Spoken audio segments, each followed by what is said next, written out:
Philadelphia. I'm Bruce Buffer. It's time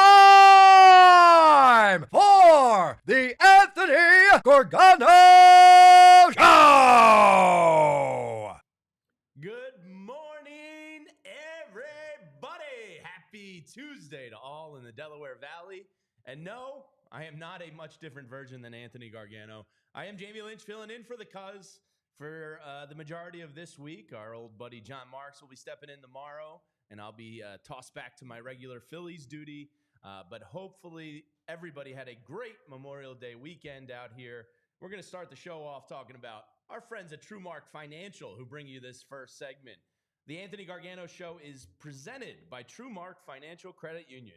Check out TrueMark.com/PHLY or stop into your local branch to learn more about the credit union difference at TrueMark Financial today.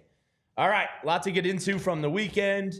We have a lot to talk about today as the NBA Finals are shaping up. The Stanley Cup is taking form. The Philadelphia Phillies apparently suck now. We'll get into that. Just kidding. Don't worry. Everything's fine. And we will talk about the scary teen situation down the shore. As I do my Old Man in the Cloud segment, we'll do the Daily Grind with VG. And, you know, we have some friends stopping in today. Devon Givens is going to be joining us at 9:30. And from the Sixers show and from the Eagles show, Bo Wulf is going to join us at 10 to talk about the Eagles OTAs. So we'll get into a lot today over the course of 2 hours. Appreciate you all hanging out with us. But let's start off with the Phillies. And it's kind of what's popping off a little bit here, which is brought to you by Olipop. We're popping off with Olipop. Find your favorite Olipop flavor at your nearest Wawa. Today's popping off is the Phillies have lost 3 of 4 games. Panic is in the streets. Not really. Everybody seems pretty calm about this. But the Phillies have, for the first time, hit a little bit of a minor skid. I wouldn't even call it a major skid. And the beauty of the Philadelphia Phillies is when you do hit a skid or a little cold streak, if you will, oh yeah, Zach Wheeler's pitching today. So the way this rotation is set up, and we'll talk about Taijuan Walker and that issue and the dumb baseball that was played yesterday and a fake Bryce Harper ejection on Friday night and all of that. But the beauty of this Phillies team is you don't have to wait 4-5 days to get your ace back. You pretty much have a staff of 3/5 of it being aces. So the bleeding should never go on for too long the way they're set up. Big bats, a lot of excitement. You know, it is what it is. San Francisco, the Phillies suck playing in San Francisco. I have the number somewhere in my notes, but I believe they're like 28-58 since 2000 playing in San Francisco. So it's just one of those places for whatever reason the Phillies can't play good baseball there. So to look for the skid to stop, you would hope Zach Wheeler can stop it. But on the other hand, the Phillies just don't play good baseball in San Francisco. The Phillies might have a Taijuan Walker issue on their hands. That's probably going to be the main talking point or the main focus from Phillies fans in terms of their concern levels with this team, because Taijuan Walker was not brought here to be a highly paid 4 or 5. He was paid $18 million to come in here and be a 3 or 4. Ranger you projected was going to be good and maybe not this good, but Taijuan Walker was paid decent money to come in here and be a middle of the rotation type of guy. It's not good. It's also not sky is falling because he is an innings eater. He is going to give you, stretches throughout the year where, he can have you competing in games. But when Taijuan Walker takes the mound these days, it's like, all right, can he just let up no more than 4 and maybe get you to 6 innings? That's kind of what you're hoping with now. And it's unfortunate, but the thing is you can't move him easily without giving up some prospects. Nobody wants that contract. So the Taijuan Walker situation becomes one that he's likely not in your playoff rotation, much like he wasn't last year with Rob Thompson and the Phillies. I don't think you go back to Spencer Turnbull because that workload on Spencer Turnbull is a lot to put on him.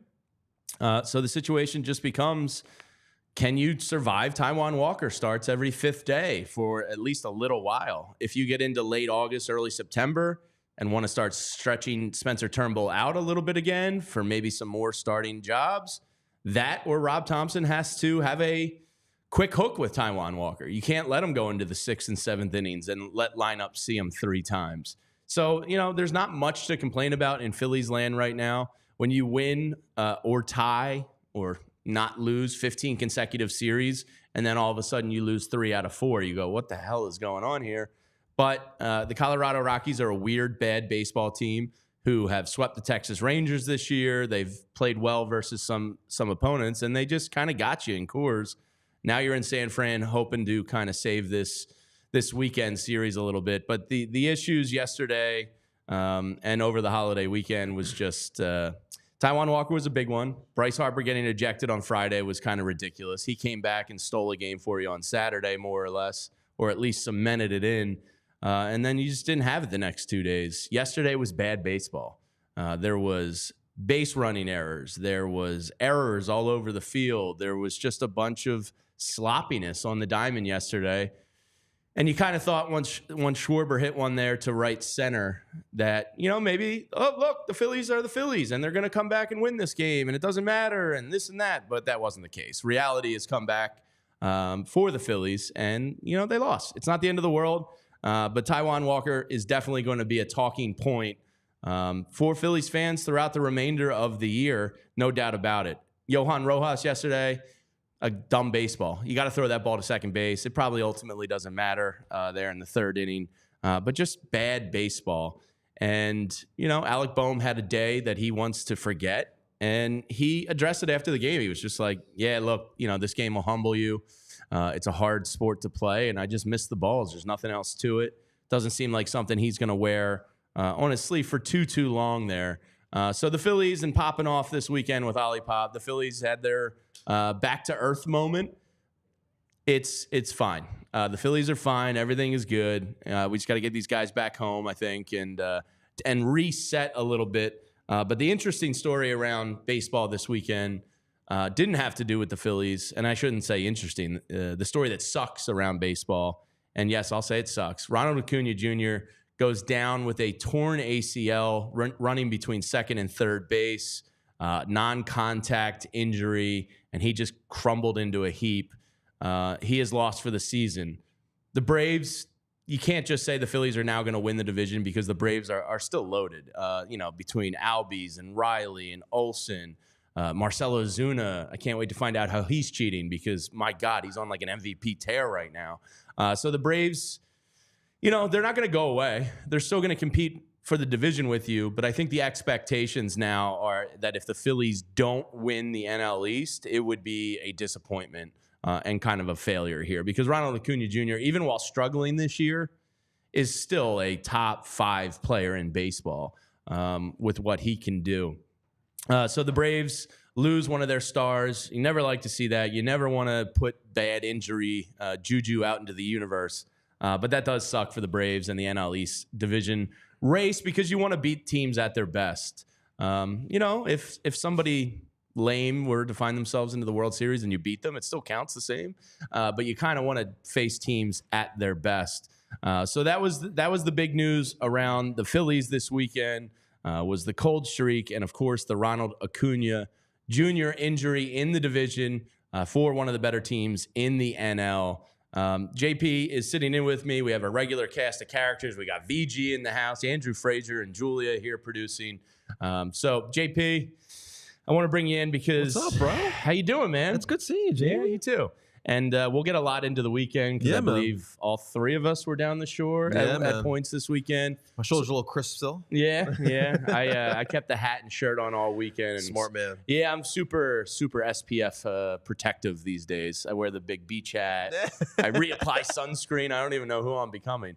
But when it comes to another team, do you always want to see them at their best, or is there a part of you where you go, all right, well, if the Braves are weakened now a little bit, it's good for the Phillies. So, or are you a sports purist here? No, I'm a competitor, so I want to see the best out there. And the Acuña injury definitely it sucks because I wanted to see the Braves at their best. I want to beat the Braves at their best. So definitely is heartbreaking. Listen, we don't root for injuries here. That's not what we do. Bad juju. Yeah, no, you don't want that bad juju. I mean, I'm sure, I don't know how the Braves fan would feel if Bryce Harper went down, but for me, for sure, Acuña going down definitely does suck. But somehow the Braves are going to find a way. Yeah, they're not going away. Yeah. they'll probably have a great trade deadline again, and they'll find a way to replace him with the good old analytics, James. So it should be interesting to see how the Braves go as the season goes on. But I definitely think that they will be fine. Maybe obviously with Acuña, when you have an MVP caliber player like that in your lineup, that's great. But I think they will be fine. It's pretty wild to think that the Braves have lost Spencer Strider and now Acuña Jr., who are Cy Young and MVP candidates. It's the, I was thinking about this on the ride in this morning. I was like, could the Phillies survive Bryce Harper and Zach Wheeler going down? Because you look at the Braves and you go, well, they're still really talented. You know, they have studs all over the lineup. If you take Bryce Harper and Zach Wheeler away from the Phillies, can they hang still and compete? I would like to think that they still can because you just saw Trey Turner go down and the Phillies didn't skip a beat. They actually got better. But the Zach Wheeler absence from the Phillies would be a tough one because just what we talked about today. You lose 3 or 4 in a row and it's like, oh, damn, here we go again. And then it's like, wait, Zach Wheeler's on the mound. Right. You know, so it's like it's such a luxury to have this rotation the way it's set up. You're going to be in it when you have players like Wheeler and Harper. And so when you have the Braves situation, though, when you have the prospect pool, when you have a GM who is willing to make those changes, it definitely makes it much easier here. But now, I mean, if Bryce or Zach went down, I would have to think, especially like if let's just how would we hypothetically be doing? Hypothetically, if it happened right now, I feel like we'd be fine because we built a little bit of a cushion here. But no, I think they would definitely take just a slight step back. Yeah, and speaking of the injury front, it should be interesting to see the developments with Trey Turner this week because apparently he's ahead of schedule. He's been taking on-field batting practice. Maybe you've seen the agility running drills he's been doing and all that. So there's a possibility towards the end of this week we might have a substantial Trey Turner update. But it kind of takes you to Edmundo Sosa. Yeah. This guy. Panamanian power. This guy's unbelievable. I mean, I saw he's 7th in baseball in triples, and he's played like, a third of the games of everybody else on the list. Last week, golfing one out down low to right center field. He's played phenomenal in the field. Edmundo Sosa has really been critical for the Phillies' success this year. I think I had this conversation with VG last week. Like, do you remember that Edmundo Sosa trade? A lot of people were up in arms that we gave away JoJo Romero. Who's doing really well for the Cardinals. He could be like a trade deadline target if the Cardinals blow it up here. Yeah, but Edmundo Sosa's been a great bench bat for us. And you plug him in at shortstop, at third base. It's seamless there. It's been great seeing him hit, though. And he gets this sometimes, right? Like, he has those moments throughout the season where he gets hot. He's hitting for a little bit of power. But it's great to see, especially right now when you don't have Trey Turner in that lineup. Yeah, it really is. So hopefully the Phillies, they'll get back at it today versus the Giants. They have a struggle out there, man. They're really bad. I think it's off the top of my head, not looking at my notes. They're 28-58 since 2000 out there. Yeah. Like not even close to 500. Like just getting demolished. Is that Candlestick Park as well? When did the Snake Ballpark go? Oracle Park? I think they've been around since a while. That's such a terrible. I've been to Candlestick. That has to be terrible because it was bad for football at the end, no? Yeah, it was really bad. We worked the last game. I used to work for NBC Sunday Night Football, and the last game we did at Candlestick, I was like, man, this takes me back to like the vet toilet days. it is just like bad, but it was gorgeous. It was like on this little like peninsula, and there was water around it. It was a really nice looking stadium. But I think Oracle's been around since pre-2000. Okay. All right. It's been a minute. Now I'm curious. I want to look it up. The good old Oracle Parks. All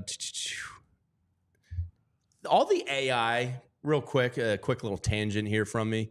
Can we effing stop with all the AI on every search engine, whether you're in Instagram, Google, whatever? Now it's all AI overviews as like right there and you accidentally hit it. Like, look, I just pulled in Oracle Park, like when was it born?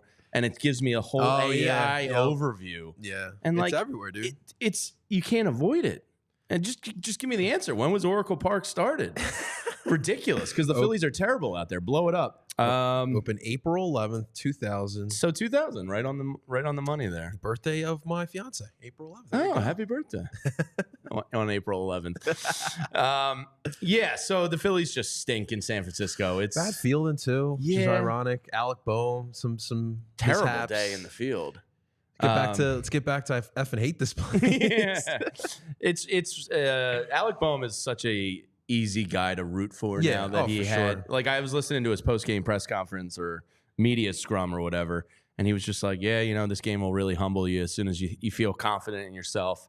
You know, you catch one and it's just like, it went wrong. He's like, I'm not going to hang my hat on it for too long. I'm not going to think about it. We're just going to move on and, you know, get back out there today.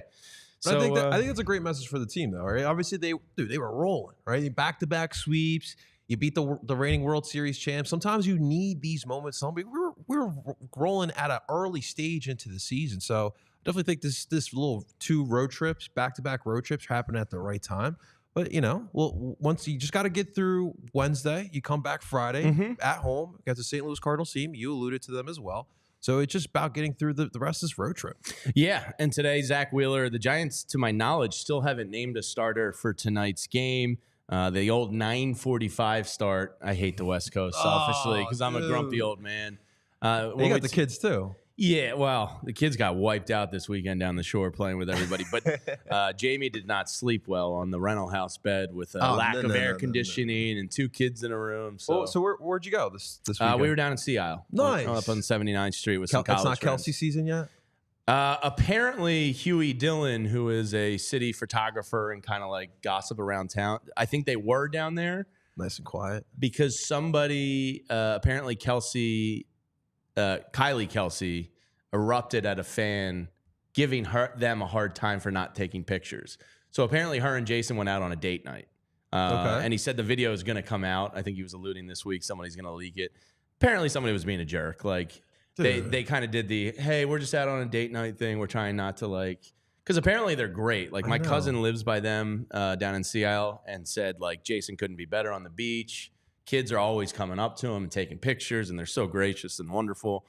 But, you know, they wanted to go out and just be normal human beings. And apparently some woman got in her face and started, like, yelling at Kylie, and Kylie apparently gave it back. Don't mess with Kylie, yeah. dude. She will, She's a Delco girl, man. Yeah, dude. She You will mess with dish the bull, it you get back. the horns. Yeah. So But, I think they were down there. But, like, if you guys see, like, celebrity, athlete, whatever, in real life, like, I don't know about you, but, like, I personally, like, I just let them be. Like, I remember a couple of years ago, I saw Matt Klintak at Wegmans. What do you say, Matt Klintak? Matt Klintak was just doing his shopping. I just wanted to just say hello. But I was like, you know what? He'd probably be honored. So my all-time celebrity sighting is a wild one. I can one-up you on Matt Klintak. Yeah, Matt Klintak's like C tier. Because I saw an A+ list star at an A+ location. Okay. So when me and my wife first started dating, she was doing a semester abroad in England. Nice. And we started dating because I thought the relationship was dead when she left.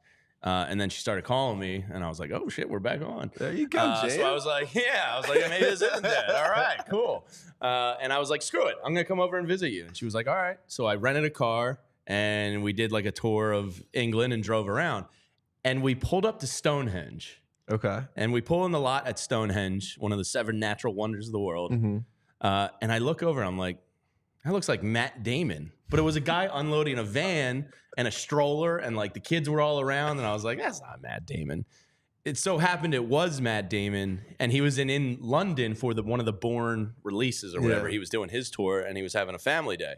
So we walk up to line at Stonehenge, and there's Matt Damon directly in front of me with his wife and kids. And my wife now at the time, I didn't, it's been 20 years now, so I know her a lot better now. But I was like, Addie, and so we ended up walking around Stonehenge behind Matt Damon, and nobody was bothering him. It was really cool.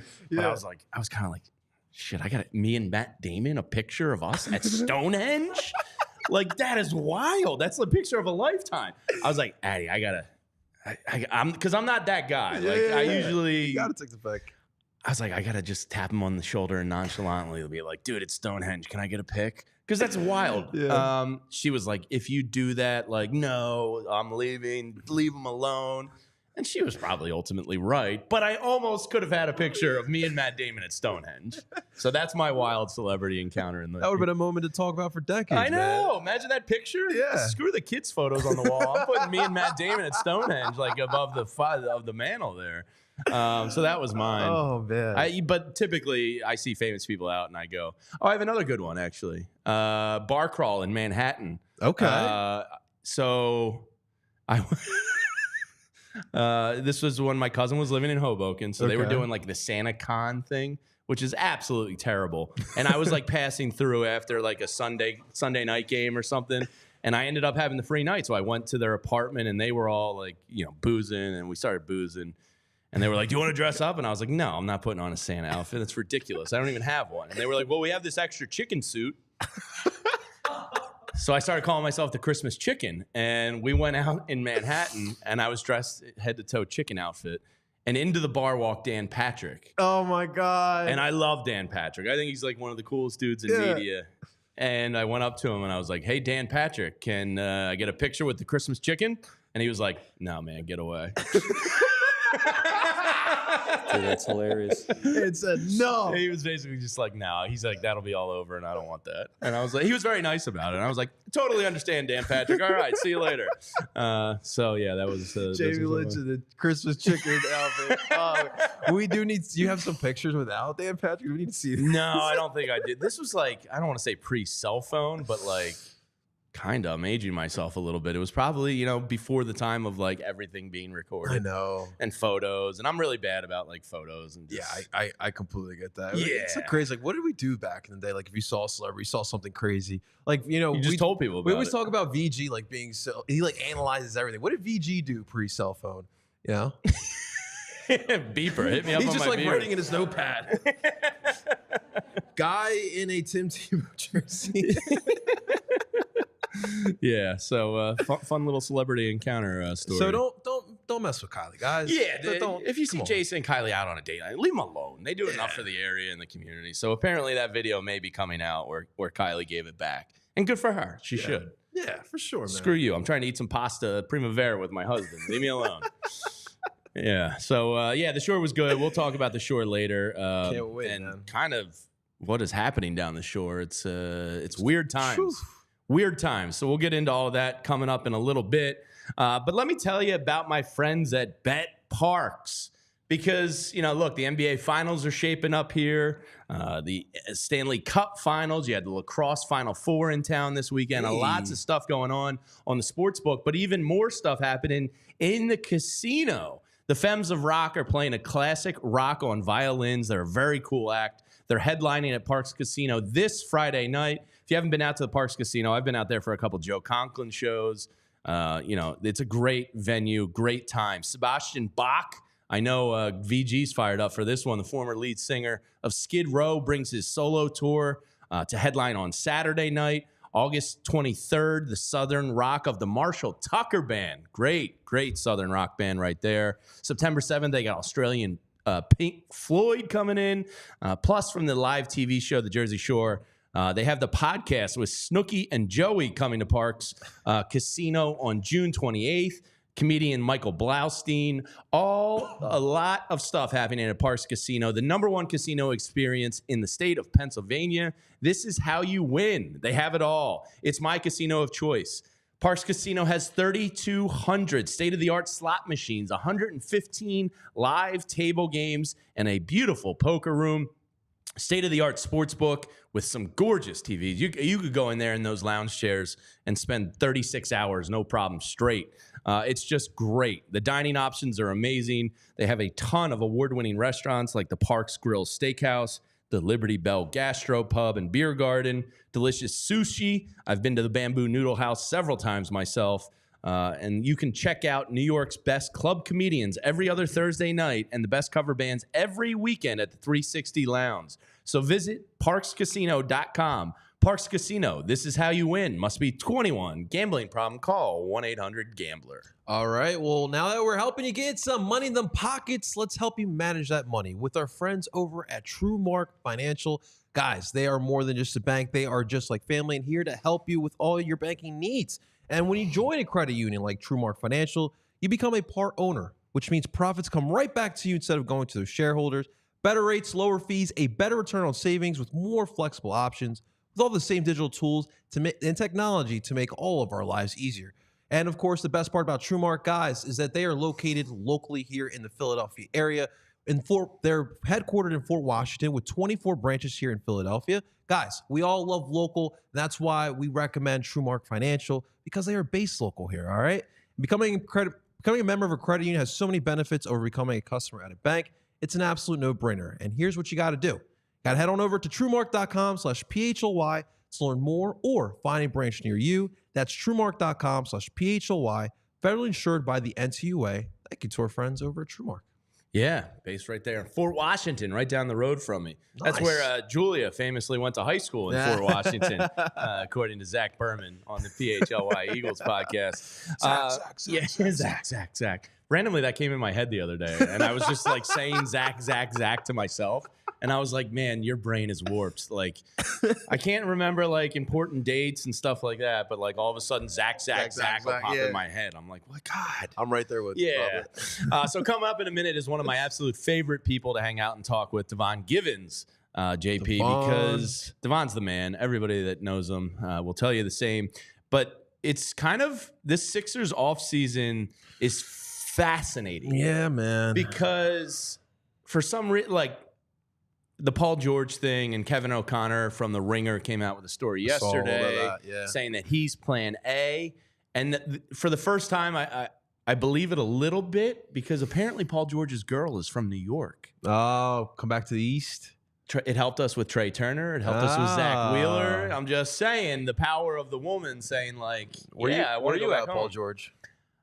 I'd be fine with it. You'd be fine with Paul George? Yeah, I think it's kind of, like, it is what it is. I know.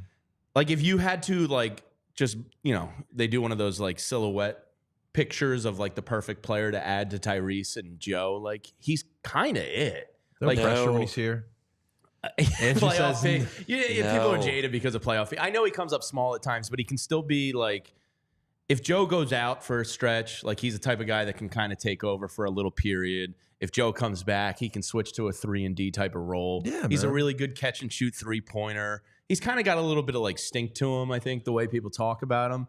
But, yeah, I'd be fine with Paul George because none of the options are, like, that great. Yeah. And you watch, like, an Indiana Pacers team, and granted, they got swept in the Eastern Conference Finals and really weren't in it. But, like, the counter to it is create a Pacers where you have a bunch of, or a Dallas Mavericks outside Kyrie and Luka, where you just get like 7 or 8 role guys that all do their jobs very well. So, like, do you want to do that, or do you want to get playoff P and fill it out? I think that's an easier path to a title than hitting on 4 or 5 different role player types. It is tough for me because I wasn't necessarily in on the third star idea, but I think when you're talking about Paul George and coming here, he's going to come in a relegated role, right? Like, he's not going to be the top option. You don't need him to be. Yeah, you don't have to worry about Kawhi Leonard being healthy for the playoffs or whatnot. So I think coming here in a relegated role would be more beneficial to him. I'm not mad at the idea. Maybe about the money, I wouldn't care about. The money's not great. Yeah, that's the bad part about it. It's a lot of coin. But yeah, I mean, dude could shoot. Dude could play as like that third option. Obviously, we want Tyrese Maxey to be the main ball handler here in what's year 4 now of his career. So I think I'm not mad at Paul George. I think of the options out there, I think he is the best option, mainly because he is a free agent as well. So We'll see how this offseason is going to play out. Obviously, we all know for Daryl, it's a big one, James. So if it's Paul George, we'll see how that plays out. Yeah, and that's the big story presented by TrueMark because, Daryl Morey's offseason is like his career is going to be like shaped by this offseason. Yeah. You have money, and of course the LeBron James thing is going to come up again. For sure. Apparently there's a rumor out there that he could be willing to take no money and join the Suns and just form a mega like just super team. That'd be ridiculous, and then of course there's the Bronny James thing. Yeah. And this is all what we're going to get into with our man Devon, because tomorrow is the day that Bronny has to declare if he's coming in. And it's very interesting. Cleveland thinks they might have a shot at him. Would you be okay if the Sixers got LeBron? I think you're crazy to say no. Yeah, I'm in on that. Yeah. So do you draft Bronny? Is it an automatic thing if Bronny gets drafted that LeBron follows him? I don't know. But a man that is tied in a little bit more to the NBA than I am, because I'm deep in Phillies land, is our man Devon Givens, who's joining us now. And this portion of this, I love the car hits. Yeah. I love it. This portion of the segment is brought to you by Bet Parks, the presenting sponsor. The NBA Finals have taken shape here, Devon, and it was a sweep. We'll see if Luka and the Mavs can close it out tonight. But of course, if you want to get in on the action, you can download the BetParx Sportsbook to do it. We were just talking about, Devon, tomorrow is the day that Bronny has to declare for the drafts or go back to college. And, if he says, I'm going to Ohio State, then you might as well just say LeBron's going to Cleveland. What are your thoughts on this Bronny James situation? Is LeBron going to follow him if he is picked? And should the Sixers do it? If you listen to LeBron James, he says that that's not going to be the case. He's Sure, not he gonna does. Go somewhere just because his son is gone. But the one thing that's funny, because now that we are looking at the Dallas Mavericks and one more game tonight, potentially for a sweep, right, with the Minnesota Timberwolves before they head to their first NBA Finals in some time, is that Dallas has always been linked to LeBron James, because if there's anybody weird enough and crazy enough to try to do something like this, it would be Mark Cuban, the owner of the Dallas Mavericks. So that would be drafting Bronny James in the late part of the first round. And then, of course, that's with the commitment. Or, hey, we're taking your son. We hope that you can join us too. So Yeah. it's weird that it's all playing out the way that it is, because Dallas maybe headed to the NBA Finals with one more win over the Minnesota Timberwolves. So the Bronny James part, though, Jay, we talked about this a few weeks ago, just because of exactly what you're saying. The combine was going on. He was getting ready for the combine. We hadn't seen any workouts as of yet, but since then, when we were all discussing it, of course you think about it, but not with the first round pick, especially for the Sixers at pick number 16. We were focused on pick number 41 in the second round, and was that enough? And then you hear Brian Windhorst talking about how the Sixers might be a real threat, not a real threat, but a real threat in general when it comes to this. So it's a fascinating thing, because we've seen sons drafted before, right? But never when they were playing in the NBA, and never when the guy is still an all NBA level player, even when he's on the doorstep of 40 years of age, where if you get one, you can probably get the other. So the story is going to be fascinating. We still have a whole month before the draft takes place, and this is not going to stop if he decides to stay in the draft. So what's your gut right now? Do you think he stays in the draft? Because tomorrow is I the do. deadline for him. You do? Yeah, I do. And Rich Paul already coming out saying that he's not going to sign a two-way contract. So he's already putting some stuff, right? Some pressure Some on these. qualifiers, yeah. Exactly. Yeah. So I do think he keeps his name in the draft. I was surprised that he did declare in the first place, because of the transfer portal and how that looked. But maybe they just feel like he's a much better NBA player, and he will be a much better player in the free-flowing style of the NBA than the college ranks. Yeah, I mean, part of it too, you have to remember the kid did have a cardiac arrest, and he did come back, and pretty scary stuff there. I'm shocked he's not going to play one more year at college and try and up that a little bit. We'll find out. You did mention the Windhorst stuff, and that's kind of the reason why I brought it up. Now, Kevin O'Connor from the Ringer yesterday, Devon, says Paul George, plan A for the Sixers. They're going all in. The first time I got a glimpse of hope for Paul George, because I do kind of think he's the best situation here at the end of the day. We'll get your thoughts on that. But Paul George's girl's from New York. We're a quick helicopter ride away or a train ride away. So maybe we got some hope here. JJ Redick did it. JJ Redick did it, right? Where he commuted. And I'm not saying that that's going to be the case, but sure, that all of that stuff factors in of what players want to do. They speak to their significant other of where they would like to live and what's the situation, of course, for you on the court first. And this is still a winning situation. I'm guessing that Kevin O'Connor was listening to PHLY Sixers. Definitely. Since we've talked about this so much during the regular season, into the postseason, certainly in the off season now, where we've talked about him. And Jay, I agree with you. I've said even though he has all those qualifiers, as you just mentioned with the Rich Paul thing, he has the qualifiers of the injury history in general for him, the age, the fact that you're going to have to max him out and give him at the age of 34 that big contract.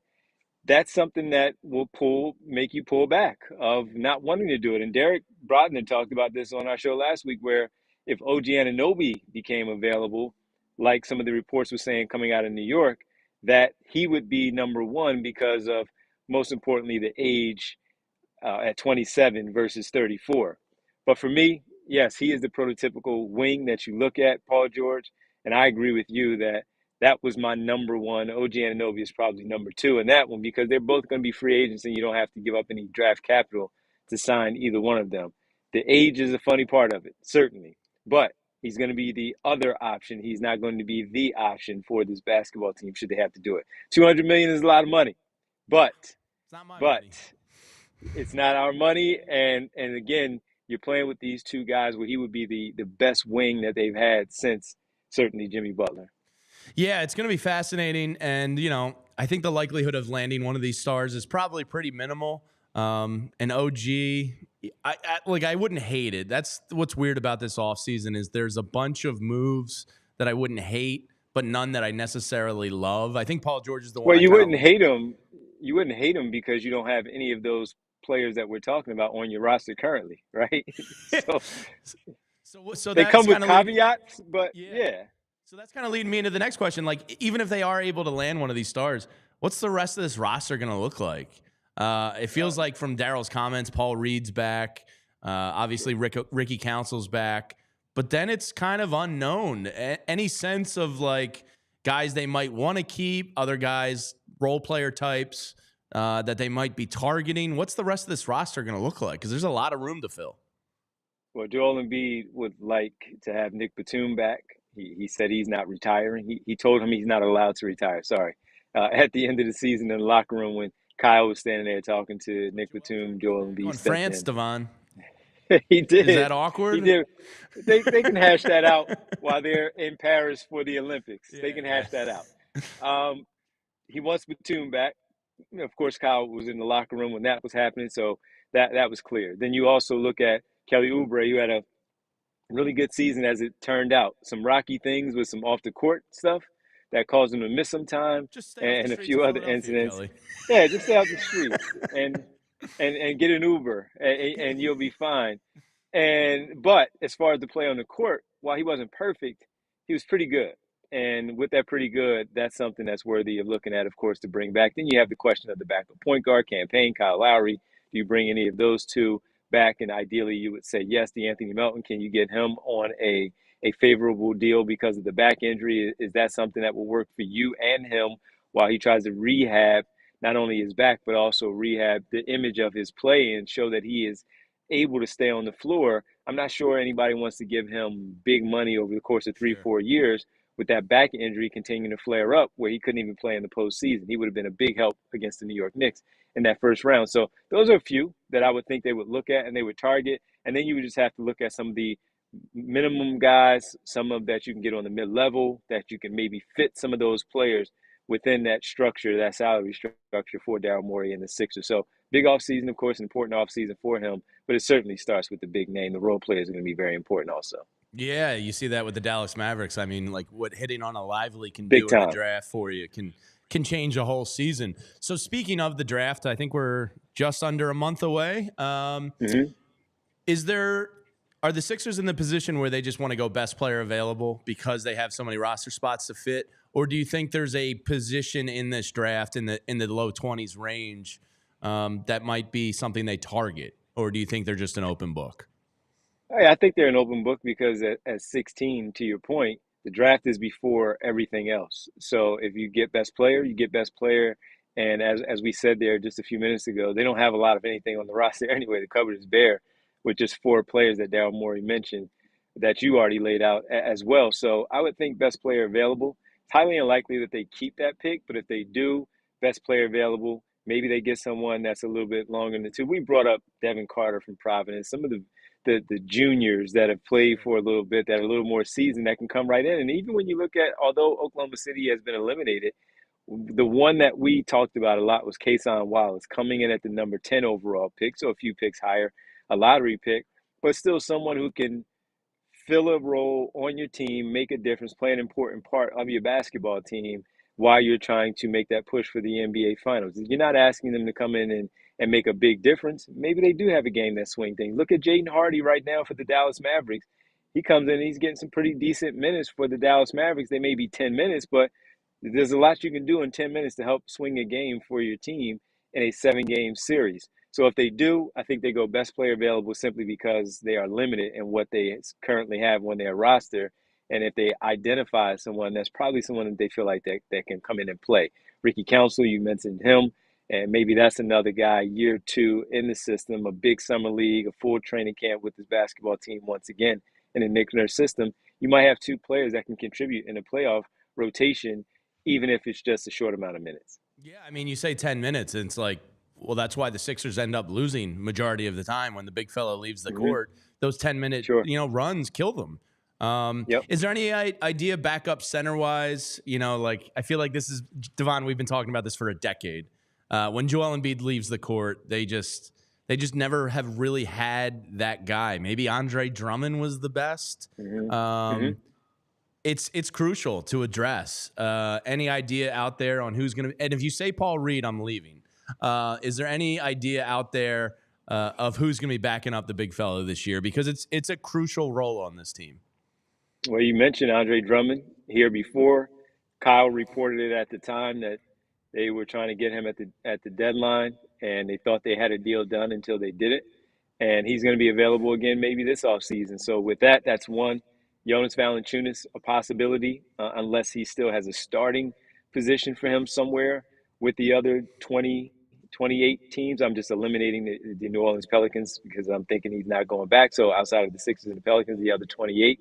And those are 2 right there that I would look at and focus on. Although you do maybe want to get a little bit younger, a little more athletic at that position, where you're not going to those older guys, because when you do have someone like Joel Embiid coming off the floor, and the backups are generally guys who can stretch the floor, also can Andre Drummond and Jonas Valanciunas can defend the perimeter, even with that second unit, is the question. So if they don't go with those 2 veterans, maybe look for something a little bit younger, a little more athletic on this team to help them out in that way. All right, two more for you as we let you go. What's going to be the worst big deal signed in the NBA this offseason? Who's going to get overpaid that doesn't deserve it? Wow, that's a great question. Yeah, because I'm get thinking overpaid. It's the NBA, Yeah, someone is. I haven't looked. Of course, all these names are now just starting to pop in my head because you say that, and someone is going to get overpaid that is not worthy of it. Here. Yeah, hopefully it's not here. So if we're going to say not here and not overpaid, let's go to big man that Kyle brought up on, I think it was Thursday or Friday, Jackson Hayes. I'm not a Jackson Hayes fan, and there is a surplus, though, where you need some backup big man. Played for the Lakers, did some okay things, but I still think he's just an energy guy that's annoying and doesn't do much for me. So I would say Jackson Hayes is going to get more than a 1-year deal and overpaid. Nice. Get his Can't ass. stand that guy. Don't bring him here. Yeah. Daryl Morey, listen to me. Yeah. So Devon, I'm very jealous watching Drew Holiday and the Boston Celtics play. Drew Holiday, to me, might be the most underrated NBA player in the last 10 years. Why is this guy just given away to make room for another superstar when he himself, he may not be a superstar difference maker, but he's damn close, and he's one of the best two-way guards in the league? Why is this guy underrated in the NBA? Why doesn't he get the respect he kind of deserves a little more? Because he doesn't look for any limelight. He just stays to himself. He doesn't argue with officials. He can fit in with any team. So anywhere you put him, he's going to go out there, do all the little things, the intangibles, and just try to help the team win. And that's what's great about Drew Holiday. That's why most people want him. And someone like Giannis is silly for not wanting to keep him there. And because of his defensive presence, make a big difference there. That's why he was available. That's why he decided to go to Boston. And that's why he's headed to another NBA Finals where he has an opportunity to get another championship over the last, 3 years after winning in 21 with the Milwaukee Bucks. He just goes about his business and doesn't make waves, except for making waves by causing enough havoc on the defensive end where he's an all-NBA defender, and certainly on the offensive side where he might be very quiet and then he goes off for 8 points in a row to help get your team back in it, like he did in the series against the Indiana Pacers. One of my favorite players to watch. He's a terror defensively, knows how to run a basketball team, and just knows how to win. And that's what makes him so valuable to a basketball team. That's why he got that extension with Boston.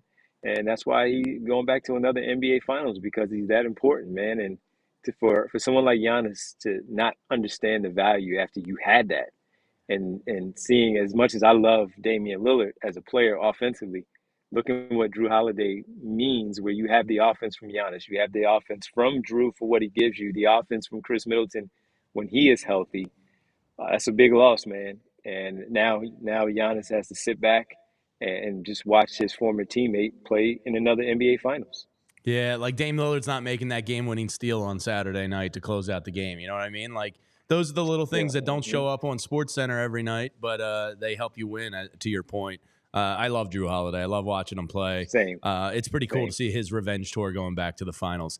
All right, Devon, what time are the Sixers today? 2:30? 2:30 today. Kyle Newbeck, Derek Bodner, myself, also all week, 2:30. And a lot to talk about, man, with all these things just popping up everywhere with the Sixers attached to it. I lied. One last one. Is the LeBron Phoenix rumor that's popped up that he would take a vet minimum and go chase out there? You think there's any validity to that? I don't think so. Not really. Now, Bronny is working out for the Suns. So, just put two and two together there. I don't know. I don't know. Every team that may be in contention that think they can offer LeBron James the vet minimum to come to their team and help them win, why would he do that when he can still command $50 million? Yeah. All right, well, 2:30 today. Make sure you're checking out Devon, Kyle, and Derek. They do a great job, and we appreciate Devon giving us some time because this is a fascinating offseason. So let's get into our segment, The Grind, brought to you by Bet Parks. It's the Bet Parks app. You can get in the zone with the Bet Parks Sportsbook. Money is in the moments. What events are coming up? Well, you got the NBA closeout game tonight for the Dallas Mavericks. The Dallas Stars, apparently good times in Dallas right now, took care of the Oilers last night, so the Stanley Cup is taking shape. You got the PLL back. You had the NCAA lacrosse Final Four in town this weekend. Whatever it is, you can win big with all-day action. Win your first $10 bet and earn $125 in sports bonus bets. You play for fun. You love to win. You win with Bet Parks. Download the app and play along. Must be 21 or older. Please gamble responsibly. If you or someone you know has a gambling problem and wants help, call 1-800-GAMBLER. Now, Brad Feinberg is also on. This is a big vacation week around the world, or at least domestically around the country this week, because you already get the built-in Monday off. Anthony and Brad both on vacation this week. So we had to call in an old friend of mine. We predate this show by a lot. He's got his gambling shades on. I always consult with VG when it comes to public trends and where the public is betting. VG, welcome into the show, man, for The Grind today. It's that grinding Greg. Gambling Greg. I got my shades on, ready to see past all the clutter and muck out there. I think I'm 2-0 on this show with my picks, so I'm hot. I'm on a heater. Yeah. Big 2-0. Yeah. A lot on the line here. Big weekend, big win this week. Friday night was easy. You knew Bryce was hitting a home run that night. Yeah. I mean, he got ejected. Yeah. That was easy. So we got some good ones out there today, I think. We can make the people some money. So this over the weekend, the thing me and my buddies were doing, which I think there's really good value in, is live action NBA betting. And I haven't dipped my toe in that pool yet. Well, because the NBA, more than other sports, like, you kind of, I don't want to say it's predictable, but like, if a team like the Dallas Mavericks on, what was that, Sunday night, go down 10 or 11 points. Yes. Like, they're getting back in the game, and you can get really good odds on money line if you want to get an inflated odds line, whatever it may be. It's something you can take advantage of. And we were having some pretty good success this weekend betting live NBA action. So is it something, do you jump in like second half, fourth quarter, or? Wait for them, for a team you think is better than what the score kind of says. Yeah. So if it's a Dallas Mavericks or a Boston Celtics, if they have that second quarter dip where the bench unit's in and they go down like 8 or 9 points, pounce then. Like, the money line's going to juice up a little bit. You can get a lot of points, which in the NBA, can take you a long way. So we were having a blast. Was it successful? Yeah. We got the Dallas Mavericks Sunday night, plus 9.5. They ended up winning in it. All right. Same with the Celtics on Saturday. So do you always take the points, or do you take a money line? If you think the Depends. team's going to win, you grab the money line. Yeah. Because I think the Dallas Mavericks down 9 were like plus 325 or something. All right. So you can get some really nice action on that. All right. The Phillies suck in San Francisco, really bad. So what do you have for us today? Where did your eyes find you on the Bet Park Sportsbook page here? I'm looking out at the Dodgers and the Mets, the battle of the Tylers. Tyler Glasnow and Tyler McGill. Dodgers coming off 5 straight losses. Sneaky. I didn't realize they lost 5 straight. No way they lose 6 straight against the Mets. So I'm going Dodgers minus 1.5 runs. Their run differential is plus 69. The Mets is minus 24. Dodgers minus 1.5 run line is minus 117. That seems like easy money.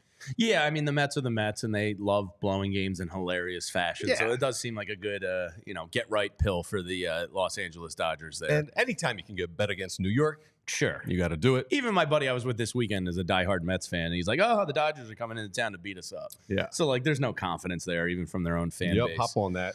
Luka. Over 31.5 points at Bet Parks is plus 105 right now. Ooh. And he's beat that mark the last 3 games. So why not ride it? I think he's on a mission. This guy just wants to close this series out. And I think he's ride that tonight. Yeah, right now the Mavericks are minus 1.5 at home versus the Minnesota Timberwolves. The Timberwolves have kind of shown you these playoffs. They're not intimidated by the road game or the road atmosphere. They've been really good on the road. That being said, the Kyrie Irving move by the Mavericks looks like it's genius. Yeah, they stole this dude, and he's back to just being normal again. How does that happen? He's suddenly completely reprogrammed to normal. This is the Nets story is it's almost like why I'm turned off by super teams. When there's too much ego and weirdness, James Harden and Kyrie Irving with Durant was just too much weirdness to ever work. I think they try to out-weird each other to a point. So it just gets, all right, weird let's just see, hold my multiplies. beer. Let me go crazy. I'm going to go to my niece's birthday party and leave the team for a week. What do you think about that? And it's shit, that's really weird. What can I come up with? Got an AC and blow 100 G's on strippers this weekend. So Kyrie looks just like a masterclass by the Mavericks. I kind of like him to close it out. The Celtics swept. I don't want to say one kind of replicates the other here, but it does seem like this is just a sweep conference finals. Minnesota, Anthony Edwards, he's playing all right, but he kind of looks mentally like it's not his time yet. Yeah. Whereas Luka looks like, all right, this is my time. Luka's determined right now. Luka's a beast. I like that 31.5 tonight and the potential closeout there. Anything else for us? Yeah, man. We got a few more. All right. Gibby's on the bump tonight. Gibby? Yeah, Kyle Gibson. He's going up against Abbott and the Reds. And, I dig through those lines. 77% of all the bets are on the Reds, and the line hasn't budged. So Vegas is begging you to take the Reds. So take the Cardinals tonight, plus 110 with Gibby on the mound. And it wouldn't be a grind segment with Brad if we didn't do an under. Oh, he loves these unders. Brad's a big. Well, that's smart because the public, like my dumbass, loves overs. It's more fun to bet for points, especially in football. Yes. Basketball kind of the same way too. It's just bomb three. Baseball, I think is the hardest sport to bet personally. But the nation loves overs. So smart money says take some unders. So Brad's on the right track there. Sure. I think our text fun. chain used to be called Gamblers Anonymous, and I think life's too short to bet unders was a constant theme. Absolutely. But we're going under in the Rangers-Panthers tonight. It's 5.5. It's minus 120 on Bet Parks. Game 3 was an anomaly. They put up 9 goals total, but the first 2 were 3 goals total. So I think it's under 5.5 tonight. And I got one Phillies parlay. The Bob's going to help you cash that ticket. Yeah, Bob's going to have a big game tonight. I can't believe we had him. His record in the playoffs and conference finals is insane. Is he the best goalie of the last 10 or 15 years? It feels like it, and we had him here. We had him. The team that was starved for a goalie, a homegrown goalie. Right. And then we get him, and we go sign Ilya Bryzgalov, who's a kook. That is a special place in hell for sports torment. Torment for sure. Oh, my God. We had the Pelly Lindbergh. We had a little run with Hexall, and then we have not had a goaltender, and we had one right The here. best. Right here. He We will watched get some better in the practice. playoffs. Yeah. We watched some He was in practice. Voorhees. Yes. God. Nah. Let's get rid of him. Man. All right, so Phillies parlay tonight. Let's make the game interesting. Wheeler over 7.5 strikeouts with Like the Phillies. With the Phillies money line. The current Giants have 58 at bats against Wheeler and 24 strikeouts. So I'm Ooh. feeling pretty good about I that. like 7.5 strikeouts coming out of Wheeler tonight. So if you combine that with the Phillies money line, it's plus 155. And Rudelman as who used to say that? Rudelman. Was that College Chill or was that South Philly Santa? I think it was South Philly Santa. Rudelman. Rudelman. Let's make some money tonight. Yeah. So there you have it. There's the grind with the grinding Greg, gambling Greg. What are we going with? All the alliteration All of work. it? Yeah. Are there any other G gambling ones that I'm missing? Gregarious. Gregarious Greg. Well, they call me Greg the Greek. Oh, in the Greg chat the room. Greek. There we I'm go. okay Yeah, with that's a that. good one. Throwback to Jimmy. Yeah, so we'll have to track you and keep you honest tomorrow and see how you did. I guarantee I'll be like 8-2 tomorrow. If you go 6-0 on this show, we might have something real. Watch out, Brad. No. Yeah? Brad's the best. He is good. So there's the grind tonight. I do think the Mavericks are going to just close it out. It's kind of, I don't know if it's lame or not that both conference finals end in a sweep, but it kind of feels like that's what's going to happen. It feels like that's what should happen. I mean, we knew the Celtics were going to be a beast. Yeah. I got to be honest, though. I've been watching, we talked about this last week. Are you watching more NBA or more NHL? NBA. Yeah? Yeah. I'm all over the NHL playoffs. Yeah, well, you're an Oilers, man. Yeah, tough night last night. Yeah, Connor McDavid. They came out real lame. They were up 2-0. Yeah. Well, Dallas is having a renaissance. That's really not root unfortunate. for anything Dallas. Yeah, it's kind of tough. And I like Luka. I like Yeah. that he like drinks pilsners and rips cigs and like he's kind of chubby and just goes out there and balls. But yeah, I don't know. The greatest white player since Larry Bird. Well, Jokic. Yeah. The two of them are Yeah. gonna. Yeah, I mean they probably are. And well, can't forget about the German Moses, Dirk Nowitzki, man. Dirk was filthy. So yeah, but yeah, they're German definitely Moses? up there. Yeah, the German Moses. Shout out to Flula. Has Ann had Flula on? No, yet? we have not had the great DJ, rapper, singer, actor Flula on yet. You know where I saw him No. recently? My oldest loves Is It Cake?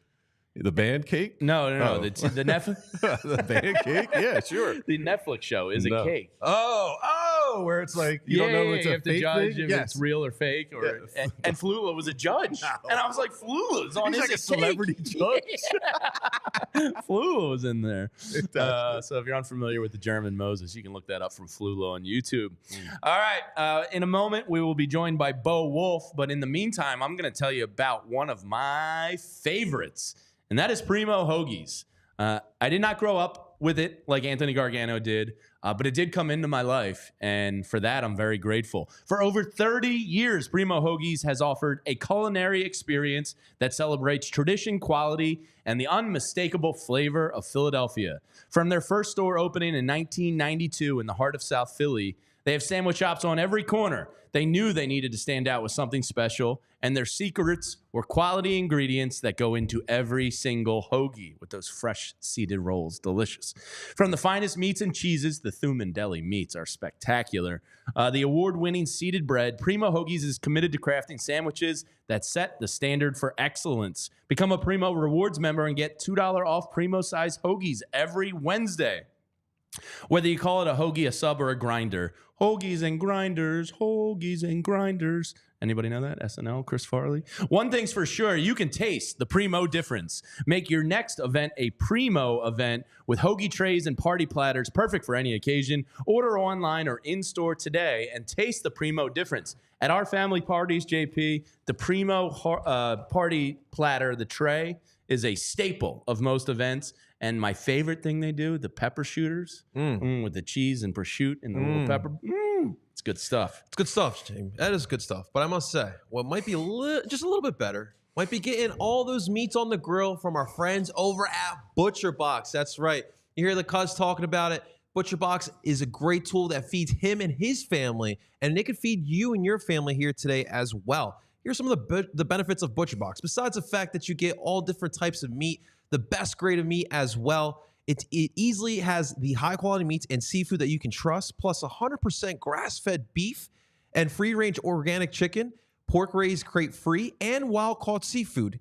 humanity raised, and no antibiotics or added hormones. That's the best part about it there, guys. And you get it delivered right to your front door. You don't have to go to the supermarket. Yesterday I was in Wegmans, dodging all these, the parents that are trying to get their last minute grill stuff while I was doing my last minute shopping here for food as well. You get all these meats delivered, these quality meats delivered right to your front door, which is freaking awesome. Free shipping always, all right? And they curate all their boxes. You get them custom made to exactly what you want and what you may need. If you're someone like VG, you don't like your red meat, but you like your poultry seafood, ButcherBox hooks that up. And here's what you got to do here today, guys, all right?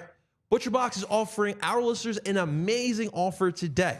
When all of our new users use the free meat plus, you'll get $20 off with your first box. All you got to do is head to butcherbox.com/PHLY. Again, that's butcherbox.com/PHLY.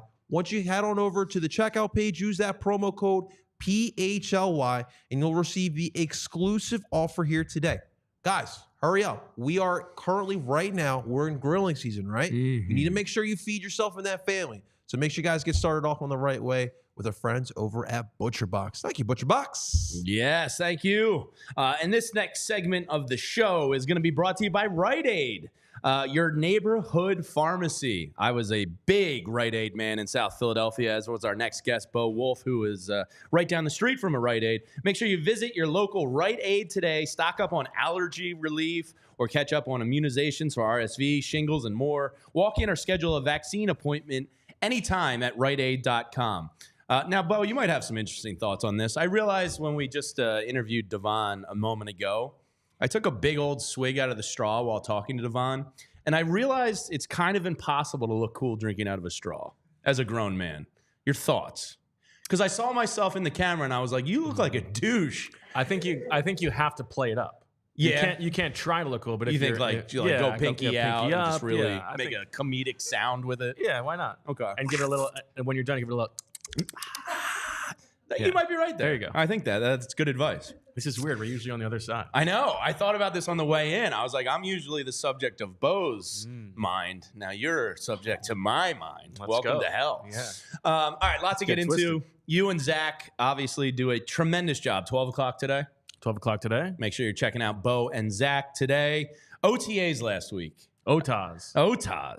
That lovely time of the year where nothing really happens, but you kind of get a glimpse into the early, I guess, seed planting, as Nick Sirianni would call it. Sure. Yeah, Let's get some sprouts. let's grow some stuff. What was your just general takeaway vibe-wise from OTAs last week? Because I was thinking about this. This season ended on such a sour note. Like staff getting fired. There was some unhappy people in that building. Just generally, you fell off a cliff and embarrassed yourself. They didn't really address it much publicly. They just kind of swept it under and were like, we're moving on. Smoke bomb over here. All is well. We would have talked to you a week earlier, but there was all that snow. Sorry about that. Yeah. Is the vibe cleansed down there? Is there a kind of a fresh beginnings type of era started? Like, what was your general feeling in the building? I think it's hard to say Sure. without actually being, there in the locker room. Now, like, obviously there is some freshness. You've got new coordinators on both sides of the ball, and all of that stuff is new. And you got Vic Fangio, wearing his, like, exactly the outfit that you would want him to be wearing, these, like, khaki shorts and a hoodie sweatshirt. 85 degrees. Exactly. I was sweating looking at Just that. sort of, like, crankily hovering around in the backfield. But Nick Sirianni is like one of my takeaways from watching that practice last week is that, like, this is where he does his best work, right? Okay. Like, this is his favorite thing, is to be coaching at the details in practice, and he is on top of all this stuff. He's getting after Johnny Wilson for not getting after him, just teaching him about if he's coming across the field this way and the ball is thrown behind him, don't just keep going this way, follow the ball and go upfield that way. Sort of small coaching points like that. Like, this is the stuff that I think that maybe he is best at. And so, like, that's fun. And there is this era or like feeling of newness, but without knowing why they fell off such a cliff in the first place at the end of last season, it's hard to know whether they have done enough to rectify the things that might have been going wrong. So, as a complete outsider that's not down there ever, is it safe to assume that the funkiness came from the non-belief in the two previous coordinators? Do you think it's something that simple, or do you think it was a more complicated issue? Because surface level, it looks like they addressed the problem. They fired people. They moved on. They brought in some more established people to right the ship. Is it just as simple as maybe the players didn't believe in some of what was being taught last year? I think it's probably never that simple. And I think if you talk to people who were close to it last year, like even they would sort of shake their heads and be like I can think of some reasons why it went wrong, but nothing explains why it went so wrong. And it's probably a combination of many different things. Obviously, the decision to move on from Sean Desai midseason to Matt Patricia without having a cohesive plan on how what that was going to look like, and like not understanding that Matt Patricia, even in a perfect world, does not have a good track record as a defensive coordinator. Like, I think that was probably the biggest thing, but it doesn't explain why the offense fell off a cliff. It doesn't explain like why the defense was so bad, why guys like looked like they just sort of stopped caring a little bit. And so I think that's a big part of it, but you know, it's going to probably take a while before all of the like reasons come out. Yeah, some of the stuff that was just getting like leaked out, like Hassan Reddick might have been a guy that was chasing stats and not caring. Like it was a lot of like finger pointing, and then it all just kind of got like forgotten about. So like I'm very curious to see how this is corrected, because I do believe, I mean, you know, the Eagles are very good at seeing a problem, addressing it for the most part, and kind of starting over. Like they do have that kind of inherent in them where it's like, okay, that sucked.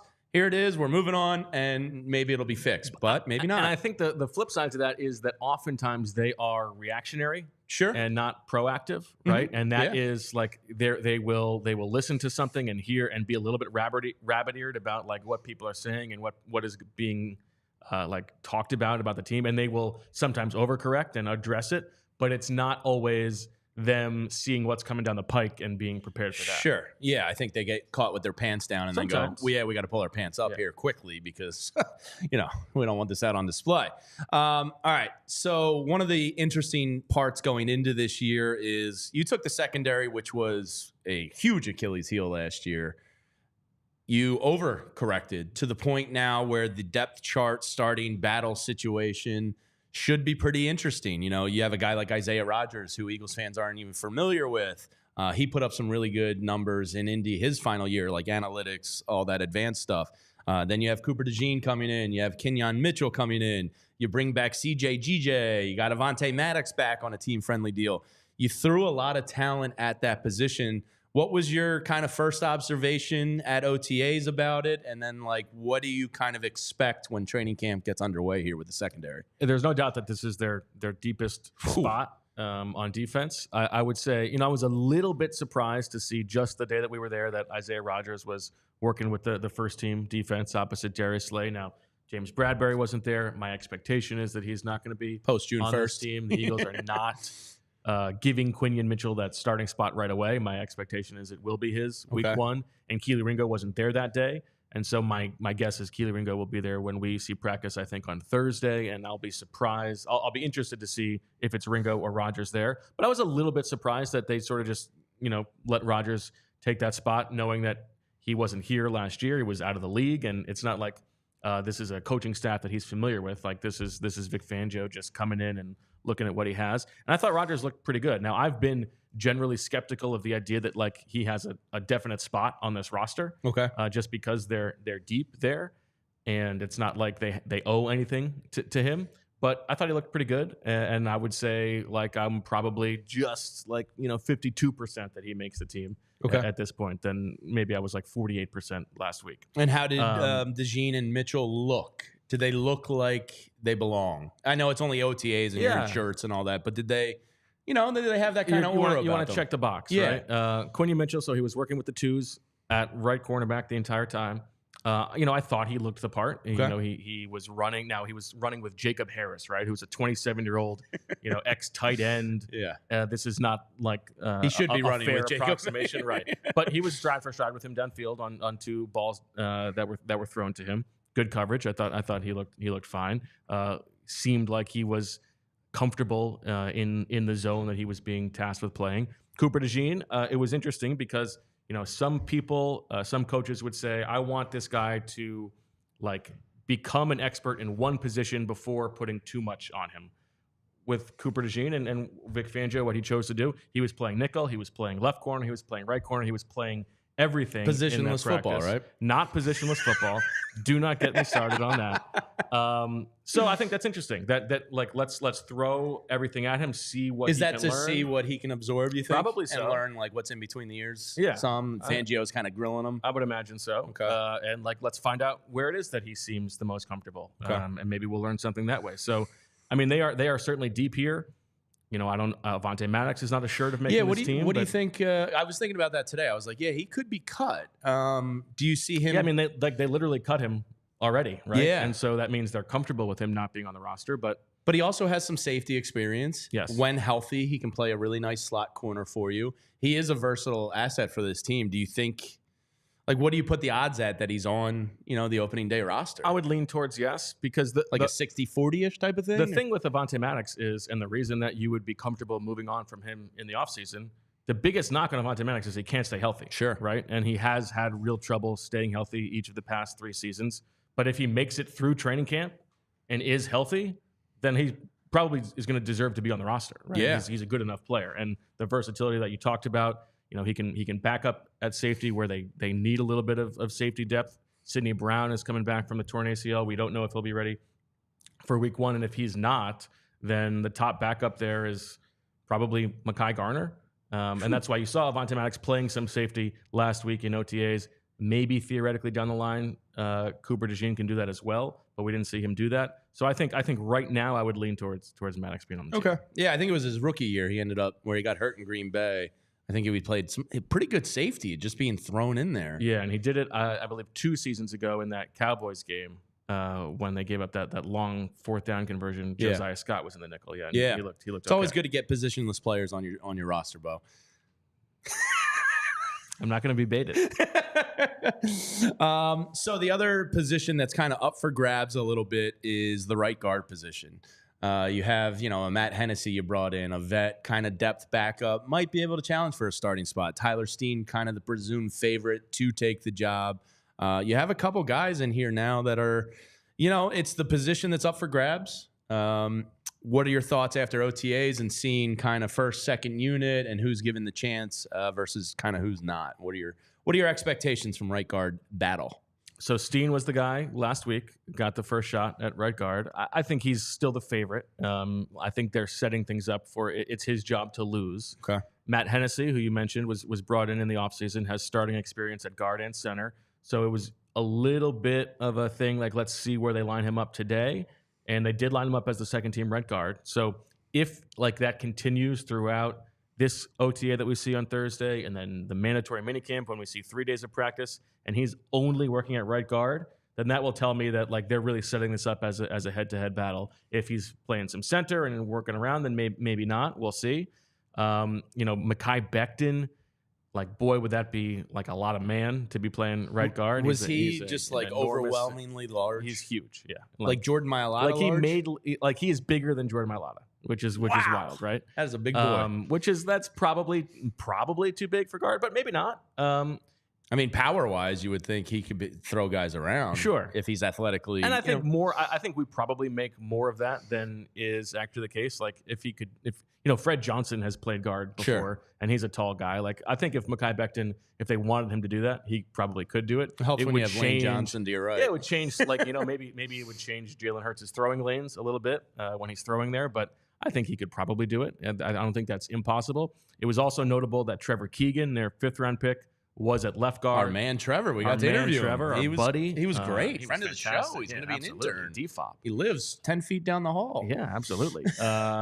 Never played right guard in college, so we were wondering if he would, start playing right guard just to sort of acclimatize. But he was at left guard last week. Okay. Again, one that we will follow. I think an interesting our framing device for the show today, our Eagles show at noon with Zach, is like trying to find comparisons of like recent Eagles seasons with guys this year, like what to expect. You know, can Nakobe Dean be 2022 TJ Edwards this year? And Zach put it out there, and I think somebody made a good point on Twitter. Like there is some connectivity. You can sort of squint and see what if Tyler Steen and Matt Hennessy this year is sort of like Isaac Sayamalu and Stefan Wisniewski from 2017. okay. Right? The I like third that. round pick in his second year. You give him a shot, and if he can't handle it, then you've got this veteran with versatility who can step in and maybe just sort of get the job done as a possibility as a backup. All right. One of the other things I keep forgetting is real, but then you see him at every golf club across the area lately. He's got, huge thighs, squatting off with Jalen in the locker room. Apparently, Jake Elliott was a part of the squat off between those two. Yeah. Good for Jake Elliott getting in there. Him, yeah, stepping up. Saquon Barkley. I mean, this is a really exciting addition. And Red flag to you that his best golfing buddy is Will Greer? That did jump out at me a little bit. And Kenny Pickett breaking 100 after just picking up clubs is really offensive to me too. It just shows you how good athletes these are. I mean, we could have been playing from the Whites or something like that. Where does the Will Greer thing come from? They just hit it off as golf guys? I think they're both maybe not good enough to challenge Jake Elliott. So let me find somebody on my level. Well, I also new here, and so Jake Elliott's got a wife and a kid at home. He lives here full time. Maybe these guys are away the from outsiders. their families. I think that makes a lot of sense. So Saquon, I keep forgetting he's an Eagle now, but he's an Eagle.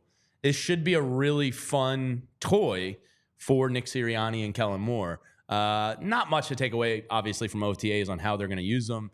But, what's the sense you get? Is he just going to be a 3-down back that's on the field all the time? Are they going to use him in the passing game a lot? What do you kind of envision here from Saquon? 3 downs, yes, right. That's what they're paying him for. You don't. So who's backing him up? You don't break the bank to have a guy who's only going to play 2 downs, right? Is it Kenny Gainwell? I think Gainwell will be the top guy still. Now Zach makes the case for Will Shipley, the 4th round pick. He thinks they used that pick on him. They're going to give him a bigger role. I just think we've seen Nick Sirianni's trust level in Kenny Gainwell for a while. I have to see that not be the case before I expect it to not be the case. But the involvement in the passing game, that's one where I got to sort of see it first before I believe it, because we have sort of last year that was one of the big topics in the summer was DeAndre Swift is coming to this offense that threw it to running backs less than every other offense in the league in 2022. That's the place where we can finally create extra dynamism from this passing game, and DeAndre Swift is really good at this. And you enter the season, and it the first day of training camp, we're seeing all these passes to DeAndre Swift. And the season comes, and they just sort of get away from it. It's not a big part of the offense. Now, it's a different offense in theory. Yeah. Let's see if Kellen Moore is more willing to do this, wants to make this a bigger part of the offense. I don't know if it's a Jalen Hurts thing. He doesn't love throwing those passes. But until I see the offensive, the passing game, not just completely funneled towards A.J. Brown, Devontae Smith, and Dallas Goedert, I'm not expecting it. Yeah. DeAndre Swift, I just had to look it up, 39 receptions last year, which is actually more than I would have thought. Yeah. Because it didn't feel like it happened at all. No. And to me, I think the best ball Jalen Hurts throws is to a guy running out of the backfield. I think he leads a guy. Oh, you think so? Yeah, I don't know if the advanced analytics back it up. He does throw a good deep ball. I'm not trying to say he's bad, but I love the way he leads a running back or somebody on a short, shallow route. I just think he throws a really nice ball there. So I'd love to see it personally. Speaking of Jalen Hurts, I think they need that. They need something to be the 4th option in the passing game. Yeah. And Saquon Barkley is certainly the most talented of those possibilities. So I've seen a couple, I still listen to sports radio and I'm on Twitter way too much. I've seen, some of the Jalen Hurts discourse, and it is a monster season for him. Would you classify his job this year as easy or difficult? Because you have a lot of talented players on that side of the ball, a lot. And surface level, you go, well, this should be easy. It's like a kid on the playground with A.J. Brown and Devontae Smith and Dallas Goedert and Saquon Barkley. It's a Pro Bowl team. But then you think about, internally, they're not going to outwardly, roast you in public at the media scrums, but there's only one football to go around. Do you think his job is easy or difficult this year? I think that most quarterbacks in the league would trade places with Jalen Hurts in a second, right? I think if there was the 32 starting quarterbacks got to have their own draft of which team they wanted to be on, Eagles would be one. Given the stuff around them, they would be certainly in the top 3. But right? Doesn't that also make it difficult? I mean, sure, because the expectations are high. Be successful. And this is a city that has high expectations, and the organization has high expectations for Jalen Hurts. But I would say I would tilt more towards easy. Now, he's got to be better than he was last year. Yeah. But like, would you rather be him or Bryce Young and Cal Raleigh? Right, of course. Of course you'd rather be Jalen That's Hurts. we always make fun of when coaches say it's a good problem to have. Sure. But I would say that for Jalen Hurts, it's probably a good problem to have. I do wonder how difficult it becomes if there isn't early success. This town is incestuous and crazy, and like when it comes to their football team, if there's not early success with that talent on the offensive side of the ball and mentally between the ears, I don't think there's a better guy you could want in that position. But I just sense like if it doesn't start well, that job becomes really difficult. No doubt. And I think he would say that he is well equipped to like shut that stuff out. He does a good job not paying attention to that stuff, but eventually it creeps in. Do you think too much was made of him and the sideline presence he has, or do you think there's some validity to that? Because you talked about it, like he mentally is equipped to handle that, but he almost goes into like this meditative state on the sideline. Where he kind of shuts things out. He probably focuses, and he's probably not watching the game as much. I don't know this. I'm just assuming it kind of looks like a meditative state where he's getting himself ready for the next series and like, all right, what didn't I do well there? What did I do? Like he's kind of going through it all.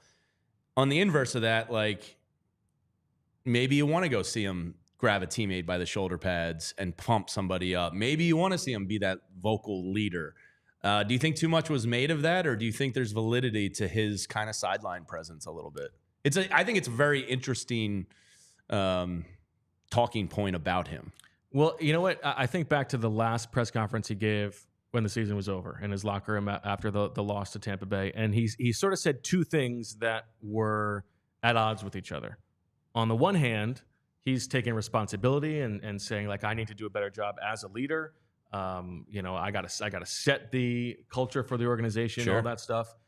But then he's also saying, which is true, that like I'm the same guy I was last year, and you were all telling me that like this was perfect leadership, right? And that's true, sure. And so like where is the truth in the middle of that? Like, does he need to change? Should he just be the same? You want him to be himself, right? I do think that like I'm sure that there are some people in the locker room who think to themselves, boy, like I'd love if the quarterback, was a little bit more rah-rah with me or cared about stuff. But if he's playing great and he's all about the laser focus of the task at hand and, 1% better every day, then maybe that's bringing people along, and it's show me what you do, not what you say.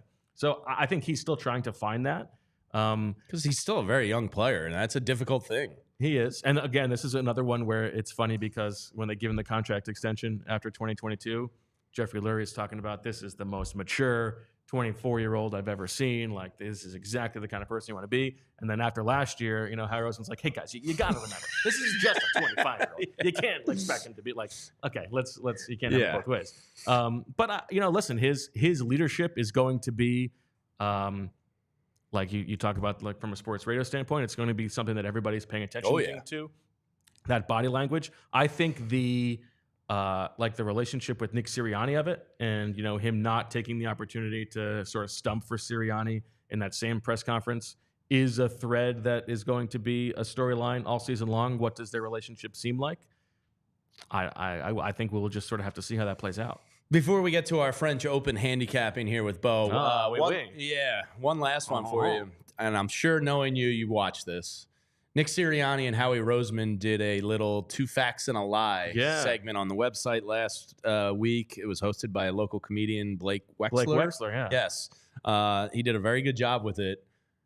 That relationship is an interesting one, the Howie and Nick one, because, the word is, or at least the feeling publicly is, they prefer to bring in somebody younger that doesn't have kind of the carte blanche to override Howie Roseman, like, people call it the puppet coach or whatever. Did you take away anything from their relationship in that? Because I thought it was an interesting, it was a PR move. I don't think there's any doubt about it. It's some content, so you're always cranking out the content on Eagles.com. They do a great job down there. But it almost seemed to me like, hey, we're going to show how buddy-buddy these guys are and how close the relationship is. Look, they're just friends. What did you take away from their interactions in that video? I think it was funny in that, like, when you see them in that unplanned thing, that like Nick Sirianni is just so much cooler, right? Than Howie Roseman is. Like, and he's calling his bluff. He's like, yeah, okay, go ahead, name 15 stadiums in 30 seconds. How could he not do that, by the way? I couldn't understand why. Like, he was just bouncing around. Go through division by division. What are we doing, Howie? Come on, you've been to almost all of them, I'm sure. Yeah, I've been to 25 of them. Like, it shouldn't be that difficult. Yeah, you're a GM. Well, I think what happened was like he realized early on he wasn't going to get it, and so then he didn't want it to look like he was trying. Sure. And couldn't get it. And he sort of bailed early. But like the power dynamic in their relationship is like, as you know, Howie Roseman is the one who's making big the decisions. boss. Yeah. He's in charge. He sets the culture of the organization. He makes the big decisions. And to his credit, Nick Sirianni doesn't like really want to be involved in so much of the roster management stuff. Sure. Howie is like one of the best general managers in the league. No doubt. He does a fantastic job relative to most of the league. But in terms of like just the two of them in a room or like at the bar, who's the one who like is more magnetic of a personality? I think it's Sirianni. Yeah, absolutely. All right. So one thing, I don't know if this ever comes up on the show with you and Zach, but you're a tennis nut. You I don't want to overstate Nut is it. a little oversold. I watch the majors. Yes, and you compete in a fantasy or a tennis league. Well, my brother and I Yes. we do a draft at the beginning of every year for the majors. Okay. Yeah. Now your tennis knowledge is deeper than mine. I was watching a little bit of the French Open this weekend with my college buddy who played tennis, and I always try to get. I'm like, talk to me like I'm 5.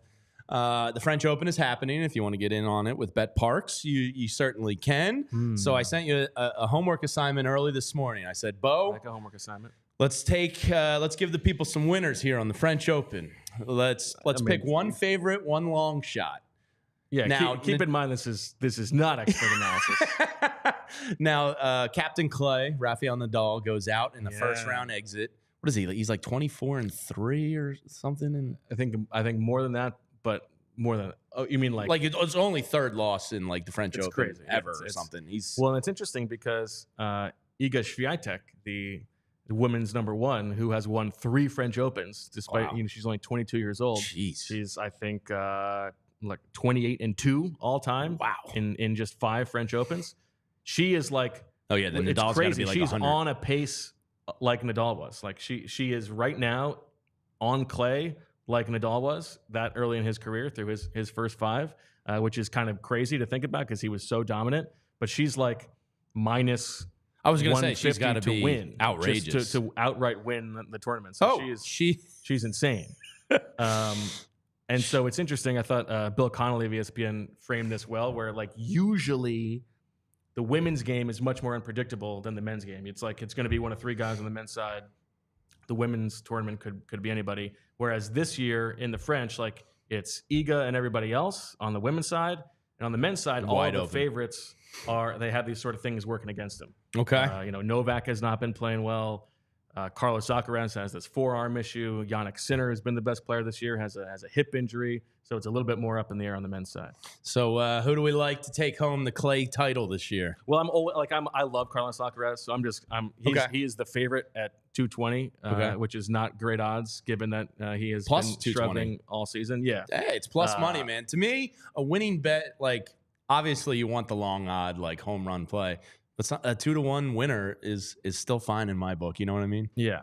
So I like him the best. Now Sinner would make sense too if you think he can get it done. I don't like Novak, so I'm not gonna be betting on Novak. If you want the long shot on the men's side, give us the long shot here. It's not gonna happen. But I like Rublev.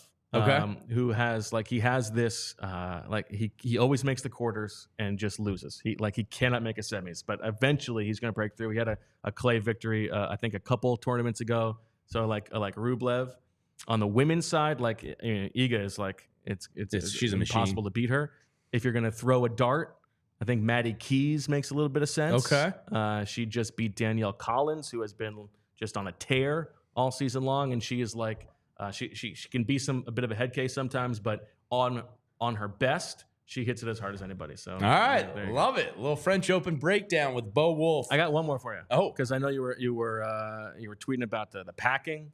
Oh yeah, I failed so bad on Thursday night. Where did you fail in the preload? In not realizing I needed the roof rack right away. Okay. So we have like a soft Thule that's not like a permanent thing. We just use it Okay. on road trips for like all the clothes and Yeah, yeah, pillows yeah. and stuff like that. I thought because it was just a quick weekend down the shore, I could get away with just like a full car pack and not the roof rack. Yeah. And I don't know if you're familiar with the Bob stroller. You probably are. The big tire like running jogging stroller. Oh, okay. We use that for the beach because the tires are good on the Nice. sand. That makes sense. But it takes up like Yeah, an awkward that's a lot amount of real the estate. trunk, Yeah. and then you throw in the beach chairs on top of it. And I packed and repacked 2 or 3 times thinking I could do it.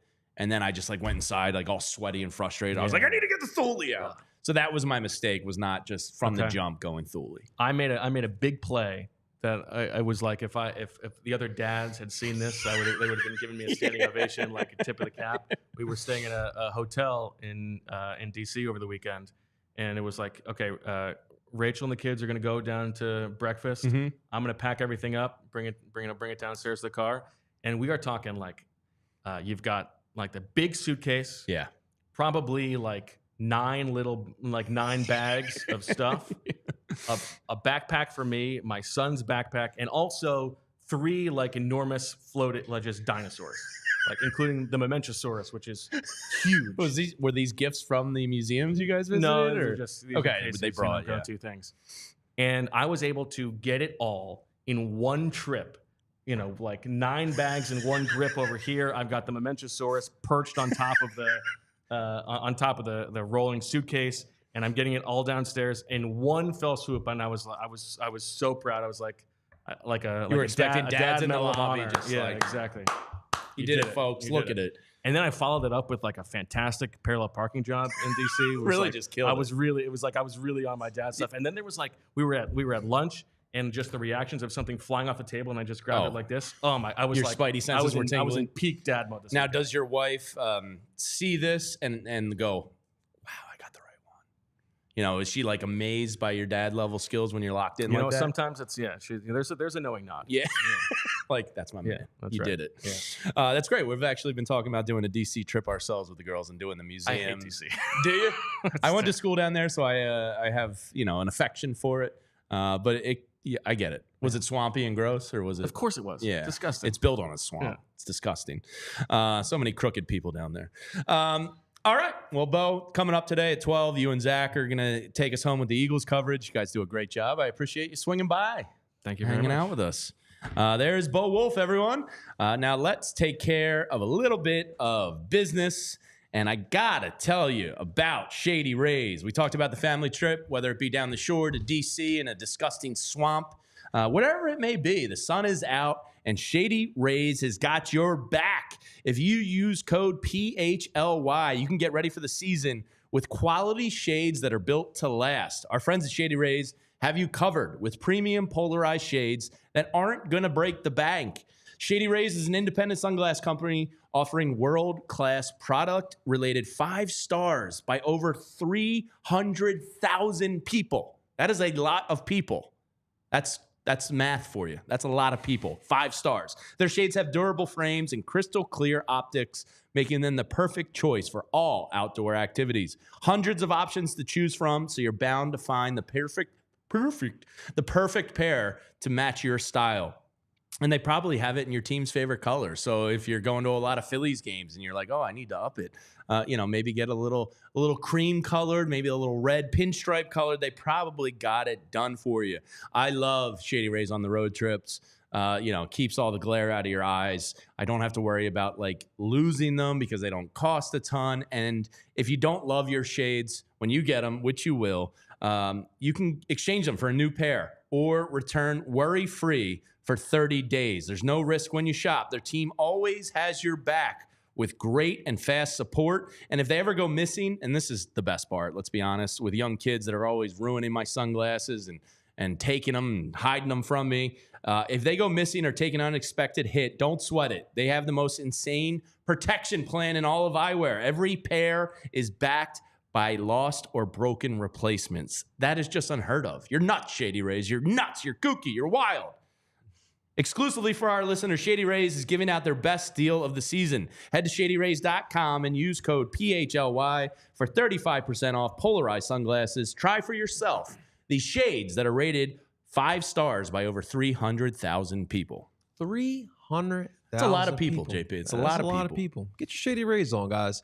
Well, ladies and gentlemen, it is currently 10:35 in the morning here on the Anthony Gargano Show. We want to take a quick second and thank you guys. Thank you so much for taking the time out of your morning to watch it with us. Obviously, the cuz not in.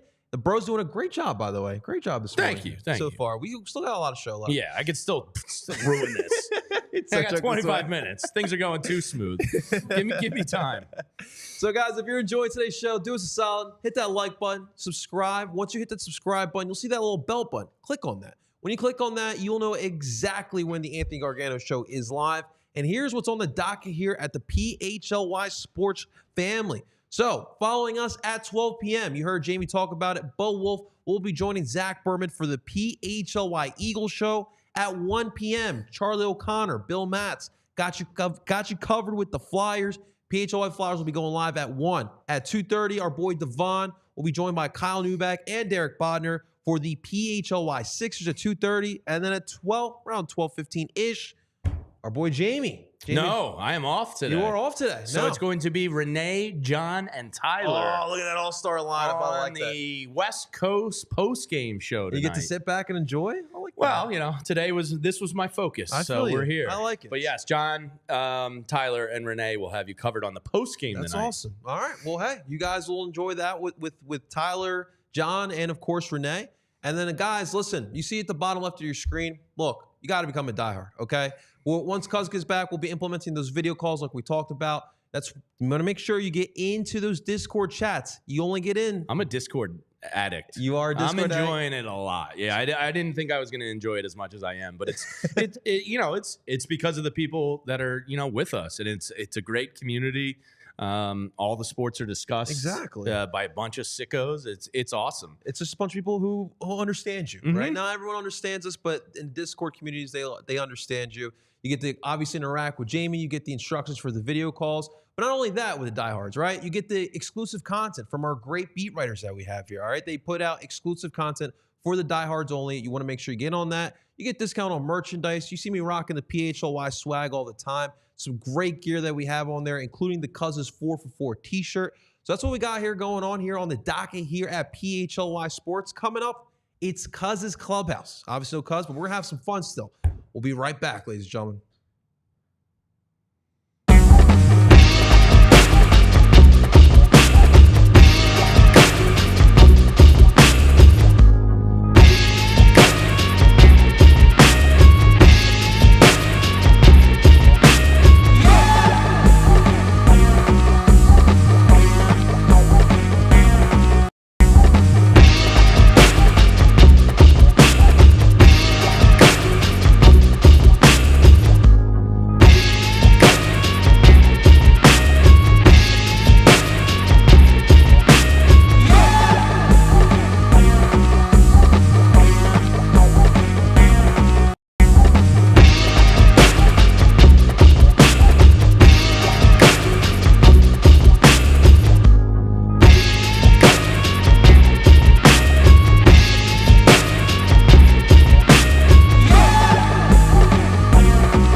back into the clubhouse here at the Anthony Gargano Show on PHLY. And this portion of the show is brought to you by TrueMark Financial Credit Union.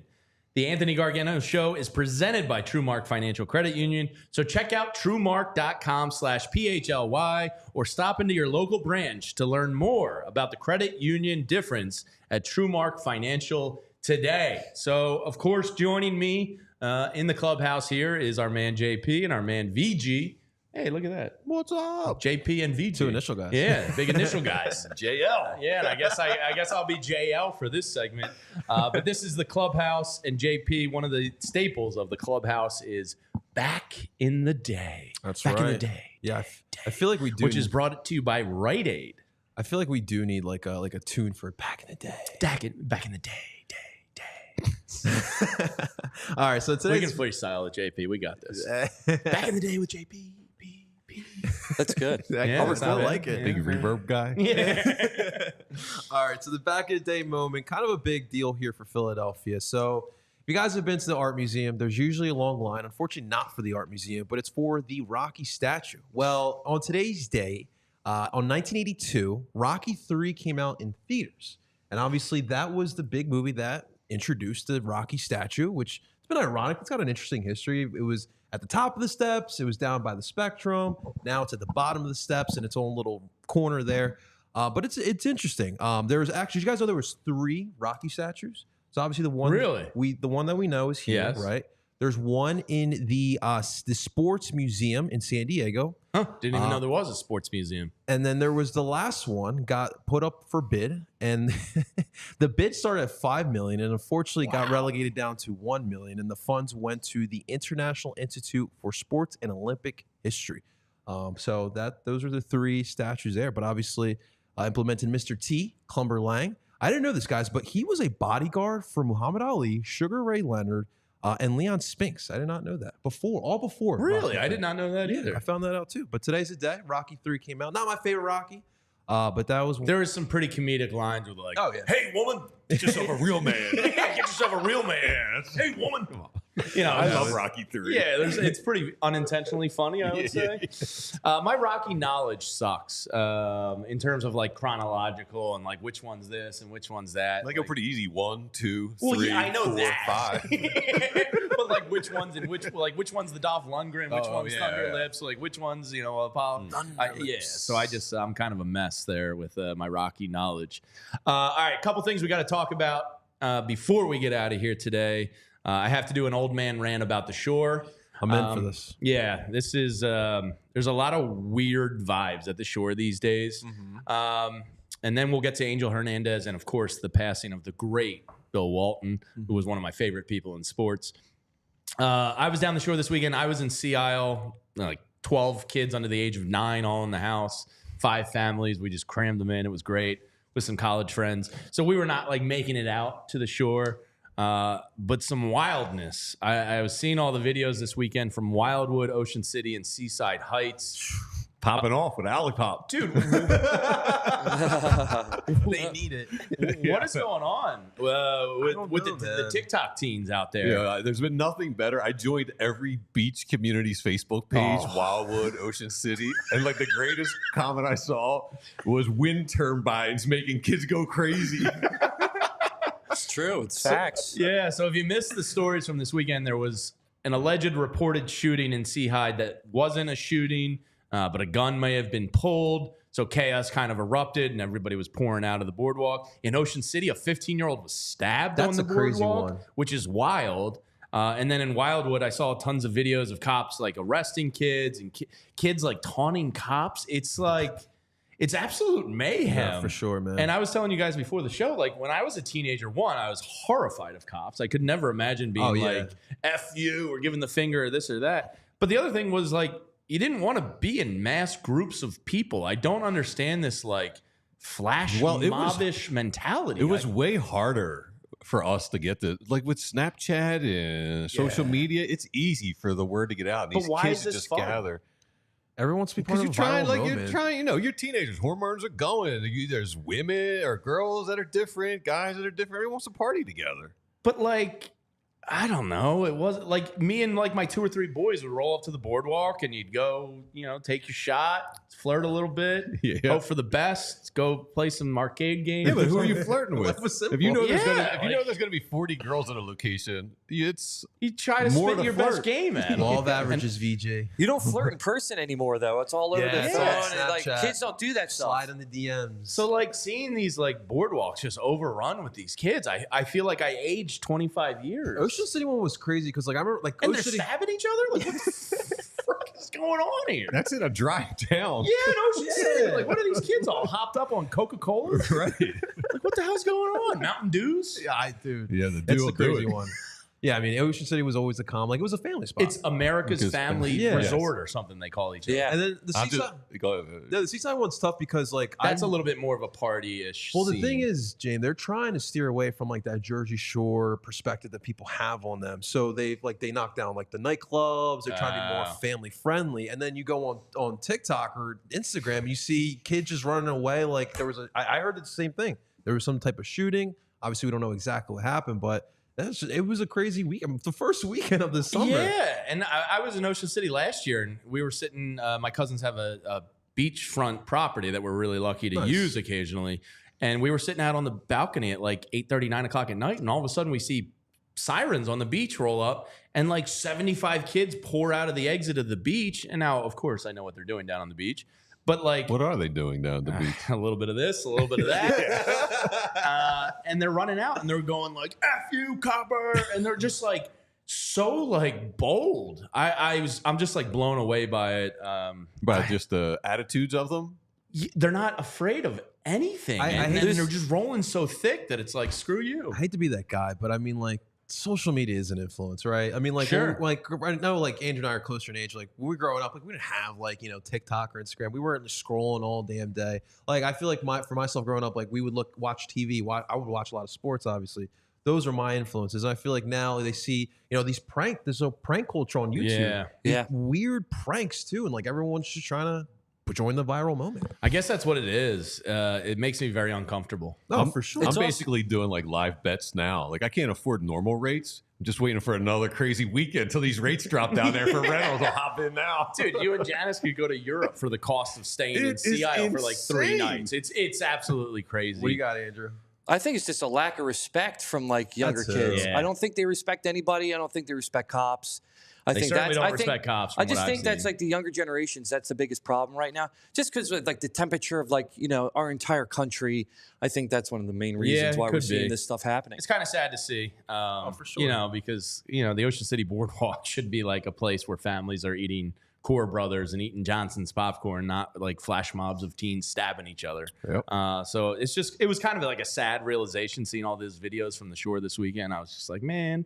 What the hell happened? All right, a couple other things we got to get to. We have some VG nugs to get to. But JP, VG, me, VG, our other friend Hicks, we've been texting and sharing Bill Walton weirdness videos for like a decade. Mm-hmm. We all love this dude. His quirkiness, his low-key intelligence on top of the quirkiness. He was such a unique guy to broadcast sports. It was so different and so fun, and I'm gonna miss the guy. Like he brought a level of fun to college basketball and pro basketball that was absolutely amazing and somehow underrated. And the basketball world's gonna miss him. The Grateful Dead community is gonna miss him. Like this guy lived a great, there we go, a little like dead right there and there. The world is going to miss Bill Walton, but he had a spectacular life for 71 years. This guy lived life the right way. The world lost a great dude. He's just the GOAT for broadcasters. When the schedule came out, I would go to his website, and he would have a list of his broadcasts. Awesome. I'd mark my calendar, and there was nothing better than a Wednesday or Thursday night, 10:30 game. Just put Bill on and listen to his stories. Like even my partner, like the Pagan, she sits back and she was like, I'm sad. He was the one who always told those great stories during the games. I was like, yes. And just like the kindest person. Everyone's talking about, they all have their anecdotes, but someone, I guess it was his partner. I forget that guy's name. Dave Pash. Yeah, Dave Pash. And he basically said there's just always people at his house They named all these professional NBA players that would crash at his house. And if you were just walking by and you knocked on his door and were like, yo, I need a place to crash, or like Bill would always let people stay with them. He had a teepee in his backyard that he would hotbox all the time. I mean, who wouldn't want to stay at Bill Walton's house? Sounds awesome. Unfortunately, a very shortened playing career in the NBA. Yeah. Dude went through it injury-wise, and he was just kind of like beat down. But like, didn't let it ruin him and took it into a great broadcasting career. And the guy was just fun, and it sucks. I saw some good discourse online. I feel like a lot of people forgot about his NBA career. I'm like, if you didn't have all those injuries, you're talking about one of the greatest of all time. Oh, one of the greatest college basketball players ever. Yeah. And, that too. Yeah. And then, you thought that was going to lead into the NBA, and then he just had back and knee problems, and the guy got beat down, and he kind of credited like the Grateful Dead community for helping him like not get beaten down by it, because he ended up playing 15 years in the NBA, but like it was like 6 total seasons out of 15 years or whatever it was. Because San Diego Clipper, great man. Yeah. How many San Diego Clipper great? So we pour one out for Bill Walton and the Walton family, because you will be missed. You were about as fun as it got when it came to broadcasting sports. And then the other one before we get to VG's Nugs here. Is Major League Baseball got a lot better last night. Oh, yeah. As a sport, as an entity, as a whole, they did the right thing. Now, Angel Hernandez hasn't scored as the worst umpire over the last 3 decades, but he's close. Everybody hated him. Bryce Harper, infamously on the check swing like 2 years ago, like ran down the third base line and was just like, you're bleeping kidding me. CC Sabathia, after a playoff game, was like, I can't believe they allow this guy to even umpire playoff games. Schwarber had a great one where he was arguing for both teams. Yeah, that was like, great. It was low, that was the Brewers game. Yeah. He's like, they're hating you. We hate you. So Angel Hernandez was just like public enemy number one when it came to umpires. Didn't ump a lot last year because he had a back injury. Now, he got removed from a series in Cincinnati, I think, like 2 weeks ago, and hasn't umped since. And I think there was a New York Times article about him last week that kind of spurred some of this. So Bob Nightingale last night late puts out the story that Angel Hernandez is retiring from Major League Baseball. Now, reading his story, he didn't directly say it, but it does seem as though there's a financial package coming his way to walk away from the game, because I think Major League Baseball, I was wondering that. They've gone through a lot of positive changes, I think, over the last couple years, and I think it's starting to be cool again, baseball. And I think they realize, like, no, you can't have 3 decades of this. Like, we're good, man. Everybody hates you. Like, here's some money, just go away. Majority of Major League Baseball doesn't like him. Yeah, I mean, come on. It's like Twitter was going bonkers last year. Yeah. Good stuff, like just like a total common enemy. Everyone was dancing happy. So Angel Hernandez no longer a part of Major League Baseball, and baseball is for the better now because of it. So thank you. Everybody hated him. All right, let's get to some of the Angel, are you watching? Everybody hates you. I'm sure he's probably a hate poll. Putin or Angel Hernandez. I'm sure he's close. You think he's a good dude? No. Part of it, he seems like he's got an attitude with it all. Well, he seemed like a guy that didn't like watch. Like the Bryce Harper check swing. Like he said to Bryce, he goes, "You swung, you'll see," and it's like, dude, were you watching? Like he went like that. Yeah. So I think he just like checked out. Yeah, he doesn't. He looks like seems like a JO. Okay. All right. I was gonna try and give him the benefit of the doubt, but I'll let you he be the deserves heavy none. I was like, well, maybe away from the game. He's a good dude. No. All right. Let's get to VG's Nugs as we're closing out the clubhouse here today. You guys, AJ Brown's all ripped in shape. Pictures going around. What do we think of this? I mean, it looks like a cyborg. It doesn't even look human. My God. Yeah, he's beefed up. Dude, if I look like that, dude. If I look like that, you wouldn't find a shirt on me ever. It would be your jogging shirtless around town. I'd be doing the show right now shirtless. Are you kidding me?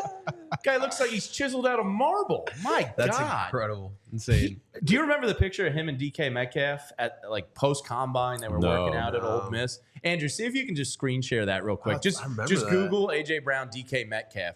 These two. Because Metcalf. Oh my God, DK at the time was even more cut than AJ is like now. Yeah. It was like a freakish picture. What do you think about the oil look, though? You like the oil? Well, isn't that just sweat? I don't know. It looked. You think it's a little staged? He put a little oil on for the Hey, babe, come over here and hit my pecs with a little olive oil. It looked a little oil. What kind of oil do you go with when you're Yeah, trying that's a to good. show off? Baby oil. I don't Baby know. oil, probably. Yeah. I have zero muscle, so I'm the opposite. I have no muscle oil experience. Is baby oil? Yeah, look at that. There you go. That was them coming out of Holy college. crap. That's so That's crazy. insane. They're like 20 years old. Look at DK's 8-pack. I mean, like, what is that? How do you? These guys are. They freaks. have to eat no fun food. Probably not. You think they're doing avocado? a lot of ice cream? push-ups Like keto, they just can't do any carbs. No, I wouldn't think so. That's just ridiculous. AJ Brown's high school football tape was going around Twitter yesterday or the day before. Really? You just wonder how like these guys aren't like, I don't know. You see his high school tape and you're like, Ole Miss is a very good, respectable, obviously SEC program, but it's like, how is this guy not like on every Notre Dame, Alabama, Ohio State like radar? Like he just dominated people. It was like what's his name? The huge runner, Derrick Henry. You ever see his high school stats? Yes. How did this guy not have an offer from every football program that ever existed in the history of football? You know what I mean? It's just like sometimes like, you just know. Like Andy Reid at that kick punt and whatever contest. Punt, pass, and kick competition. Yeah. All right. What else you got, VG? Tires came out. We talked about this. I'm really briefly. excited to watch this. And it's good. It's slants towards men, I think. It's a lot of mechanic dudes shop comedy. But it's filled with local comedians. Yes, so I it's saw. the Delco proper group. I Yeah. think it's like Johnny McKeever and I forget the other guy's name. They've been doing it for a while. Shane kind of came up with them performing at Helium and all that. Huge Phillies But they've fan. sprinkled in local legend Chip Chantry has a role in there. Nice. Okay. Chip is kind of like the MC of like the local comic scene, Yeah, right? he's Like been around for a everybody- bit. He's won Philly Yeah. Mag's best funniest guy in Philly a few times. He Yeah. teaches some classes. Anthony Moore is another comedian don't from know Philly who's been going up to New York, but it's just littered with Philadelphia That's comedians. awesome. That's super cool. Can't wait to watch My cousin that. Tim gave a rave review, said he watched 5 episodes when he started. They're like 22 minutes. Yeah, he Super thought he was only easy. going to watch 1 or 2 Really? and ended up watching Yeah. 5. So I'm really looking. Just came out last Thursday. Julie and Yeah. I actually have a friend who was a producer on the show. Oh, nice. And they filmed it out in Westchester. So very cool that they made like, a part of the community. Yeah. I didn't Big like it. props. I didn't like it. No? I'm a big Shane Gillis fan. His stand-up, I Oh, it's hilarious. found it really dumb. Okay. But that's me. Well, I That's mean, me. it's like It's Sometimes I machine like shop, dumb. like car shop humor. Like, I guess. yeah, but it's. What are you looking for? Highbrow? No, I'm not. I love that kind of humor, but I don't know. It's a little too It dumb felt for like it Andrew. was kind of meh. Yeah. All Really? right. Well, I'll be the judge of that. I'm hoping Yeah. this week I dive into it. But to each their own. Yeah, Andrew. yeah. Congratulations go out to Hayden Hopkins, who's pregnant. She is the yeah. girlfriend. Oh, I did see the this. Raiders' Mark Davis. I mean, the Wow. fact He is that 70, haircut she's gets 26. laid just tells you how rich he is. Exactly. There's that haircut proves that there's nothing more attractive than a fat wallet on guys. No. Do you know his office is at like the PF Chang's bar? No. What? Oh, you guys don't know about this? No. Oh, you got to deep dive Seems this. like a Mark weird Davis guy. is like I love weirdness. So like when somebody just leans into their weirdness Yeah. and goes for it, like I'm all in. He apparently sits at the PF Chang's bar like every day for a couple hours, has like a lunch and some Diet Cokes and just like holds shop and PF like Chang? does his owning of the Raiders from a PF Chang's. You can read Well, about Jamie's office is running terminal, so it. Yeah, I wish. Yeah, set me up right next to the Knicks or Herschel's, and I'll do an office there. But yeah, Mark Davis is a weird dude. That is super weird. Yeah, It's not even great Chinese food. I've fine. had it. It's fine. Yeah, it's fine. Yeah. The Mongolian beef is really good. Oh, That's my nice. go-to Love dish. Mongolian beef. Andrew endorsed the Mongolian beef. Love it. There was a wiffle ball tournament in Delco this weekend for Memorial man. Day. Really? Yeah, a couple Love that. celebs stopped by. What kind of celebs we got? Crockett Morandini. Oh, love it. Is this Dolan's? Yes. Oh Okay. no, is it? Yeah, Dolan's, Dolan's, Ridley yeah, Park. Yeah, I've been there. Yeah. That's Crockett with awesome. a Nova shirt on. They look right at home in Delco. Is that a Villanova shirt for Croc? Oh, come Yeah, on, it is. Croc. Yeah. Hey, it was free. He He's probably got- wears of course, that. it's the camo sleeves. Like, Yeah, that's awesome. The guys that can throw like the nasty wiffle ball pitches, where they're like yeah, rising and they're singing, like it's 80 wild. miles per hour. Yeah, that's cool. Wiffle ball's great. This one shocked me. You guys know Randy Poffo? No. Can't say that I do. Yeah, you do know him. He had Yeah? a baseball career that went a little bit. That's him. That's Randy Macho Man Savage. What? Yes, he was wild. signed by the Cincinnati Reds. Wow. He played 289 games at single-A ball. Wow. With 16 home runs and 129 RBIs. That is Damn. Randy Savage. Snap into a home run. Do I have that right? I'm not a big wrestling guy. Yeah. I'm round to the bases. Yeah. That's all Bill Mounts this one. Yeah. I was unaware, but I am a wrestling kind of noob. Yeah, I'm into it, but I just never heard that he was an actual professional baseball player. Yeah. Is that the end of the nugs? Yeah, that's it, man. That's a good package of nugs right there to end the show with. It's a Wendy's 50 piece. I've seen that. It's apparently I can't wait see to it in dive in. person? Did you dive in yet? It's like a secret menu. I was tempted on Friday. I actually went to Wendy's after the show, and I was tempted, but I was like, if my girlfriend sees me with this bucket, I'm going to get such Did you ask if they have it, though? Like, is every location have them? I didn't want to ask because then I'd be like, all right, I'm going to get it. Yeah. So I was just like, I'm staying away from it. Okay. But I think I'm going to get it. I'm pretty sure I could eat 50 nuggets. Yeah, I could easily. Let's try and get it in here this week, Thursday or Friday. You guys think you could? I don't know. yeah. Let's see. We'll find it. Yeah. Barbecue sauce, we're good to go. See, I would go sauceless, I believe. You get a dry during nug. Clubhouse, can you do 50 or over the course of 2 hours? No, I think in the clubhouse I could. 30 maybe minutes? definitely over the course of 2 hours. All right. Yeah. We should try it. Yeah, I'm not opposed. I love me some nuggets. All right. Big thank you to Andrew and Julia for producing today's show behind the scenes. JP gave you the rundown a little bit earlier of what's coming up today. Phillies are a post-game late night. We have the Eagles kicking it off at 12. The Flyers at 2. Flyers at 1? 1, excuse me, at 1 o'clock with Bill and Charlie. And then at 2:30, the Sixers will take you home. It's a fascinating offseason for the Sixers, so really looking forward to what Kyle, Derek, and Devon have for you in these coming weeks. Tomorrow is Bronny James Declaration Day, so we'll see what happens there. And if any team's going to do something really stupid to get LeBron James, I kind of hope the Sixers do. It'd be fun as hell. Phillies cold streak. Don't worry about it, folks. They suck in San Francisco, and they just played some bad baseball in Colorado. It happens. All is well there. So tomorrow here on the Anthony Gargano Show, John Marks, a good friend of mine, is actually going to be hosting, and then I will be back on Thursday and Friday for those shows. But make sure you're tuning into everything here at PHLY. We got great stuff, and we're only just getting started, so a lot more to come down the line. And selfishly, let me just throw out a quick plug before we get out of here. June 8th and 9th. Is the Phillies London series.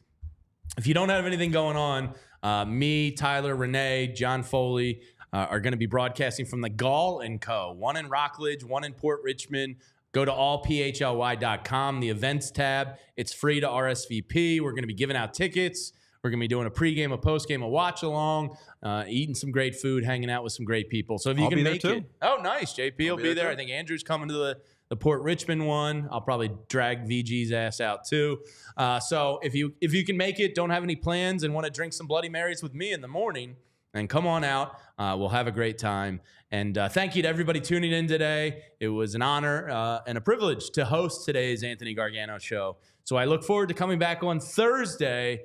I will see you then. Have a great rest of the day, everyone, and we'll see you soon. We all silly like the mayor.